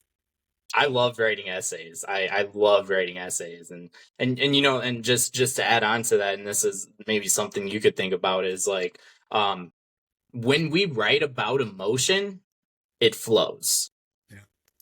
It really, really flows because it's from our conscience. It's actually us being authentic, being genuine to what ourselves and what we see. I think as becoming writers, and I never thought I would ever become a writer. I never thought I could literally like do what I So did your did. book get published? No, not yet. I'm working on it. I got motivated because 2022, and I'll tell you, I'm gonna be straight up with this. 2022, I had one person read my book, and she was like, "You need to get in a mental hospital, and we're gonna work." And she was like, just trying to fucking get me in and say that I'm fucked up. And I'm like, I'm sitting there listening to her. I'm like, it's hurting. It's hurting because I'm like, this is my emotions. This is my conscience. This is what I'm talking about.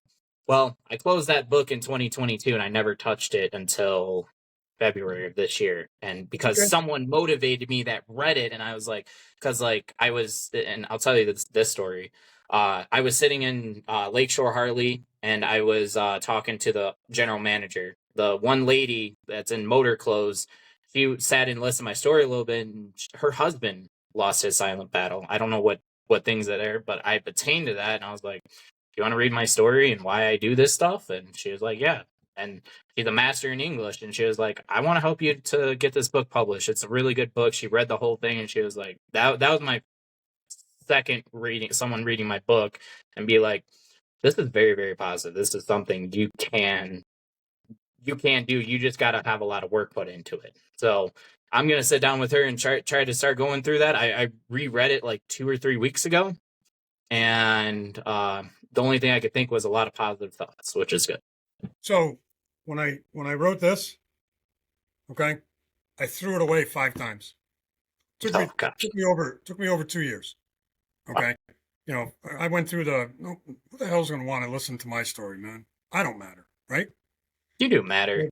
And you again, do. But we go through these things as we're trying to write a book, right? And I'm not an author. What the hell right do I have to write a book? So I threw that thing away 5 times and started over, you know, and then finally it came together. You know, as I like to say, it came together at the right time for the right reasons because I was in the right place, and this is exactly where I need to be at this time, right? The response to the book was stunning. Hundreds of reviews, you know, the majority of them 5-star reviews, you know. And then a Date with Suicide, when that one came out, it is one tough subject, you know, but it gave me the confidence to be able to tell these stories. So I work hard to keep myself grounded as a storyteller and not an author, right?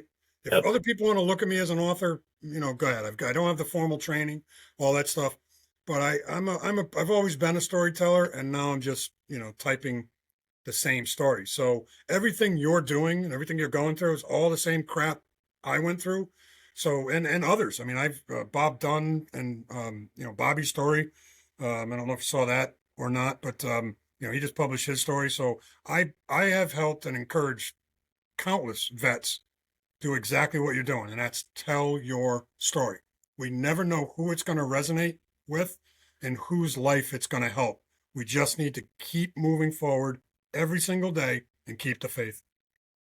Exactly. And you literally just hit the whole purpose of why this podcast is called Your Story Matters, because it's your story. You own your story.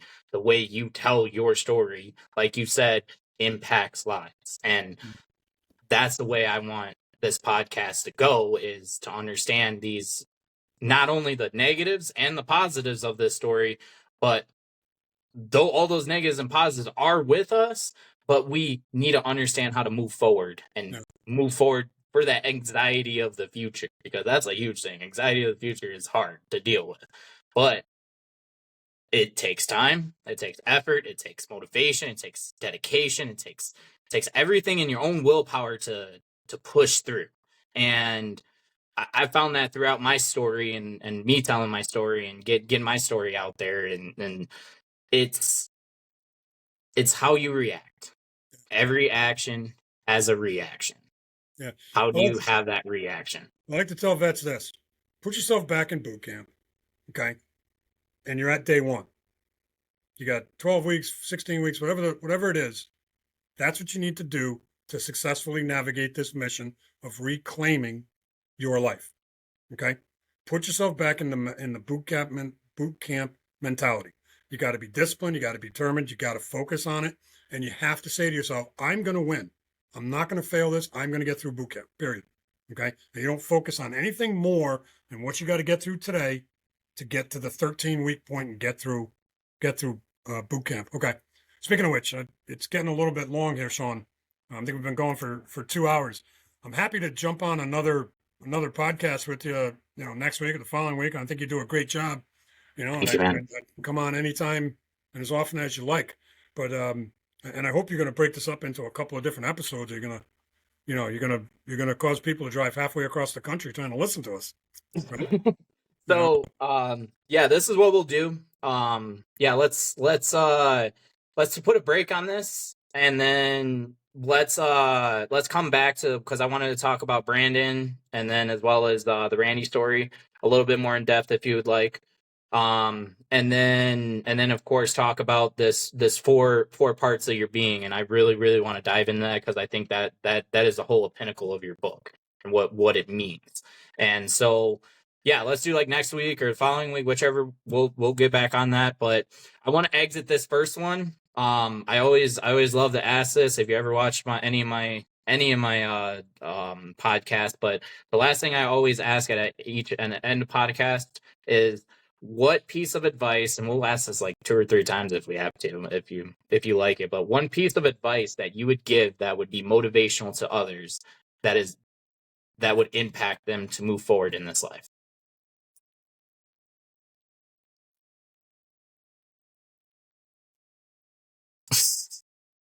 So the book I'm reading right now with Granddaughter Crow is about your shadow self. So what does she mean by shadow self? Listen, I know what she's trying to tell me, and I also know what I see as my shadow self. And I look at it as the person that's inside of me, my soul, right? That shadow self, the one we kind of always kind of try to look away from, the one that pulls us in a direction that we don't want to go in, kind of like writing a book, right?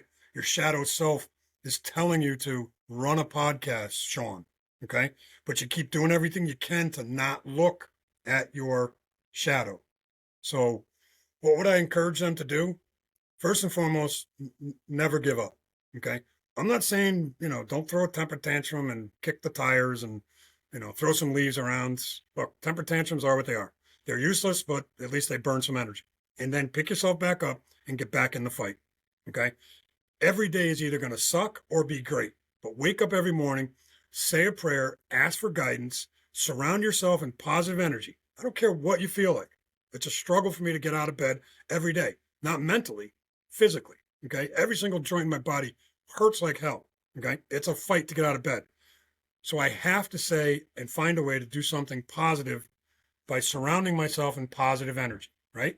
Calling in the good spirits. Help me get the hell out of bed. And then finding a way to do something positive and productive every single day, whether I like it or not. Even if it's 5 minutes. Even if it's 5 minutes of reading something that's going to help me understand myself better. Don't try to do everything at once. Don't try to set these lofty goals of I'm going to have the podcast that's got 50 million people on it. Okay? If that's what you want, then look, you got to start from somewhere, but set reasonable goals. And most importantly, work on yourself. And don't let anybody tell you you can't. Keep the faith, keep moving forward. Embrace the suck and be you. Another way to say it. With that, I really want to thank you, and I'm gonna say this. This is episode 6 of Your Story Matters, part 1. We'll put it at that. You might want to make Part it 1 of many parts. I don't know how many parts we'll have. Right? Of Your Story Matters, where you can leave the bullshit at the door and be you. Thank you very much, Doug. I'm excited to get to know more about you. I'm gonna stop the record button. I'll talk to you for a second before you leave.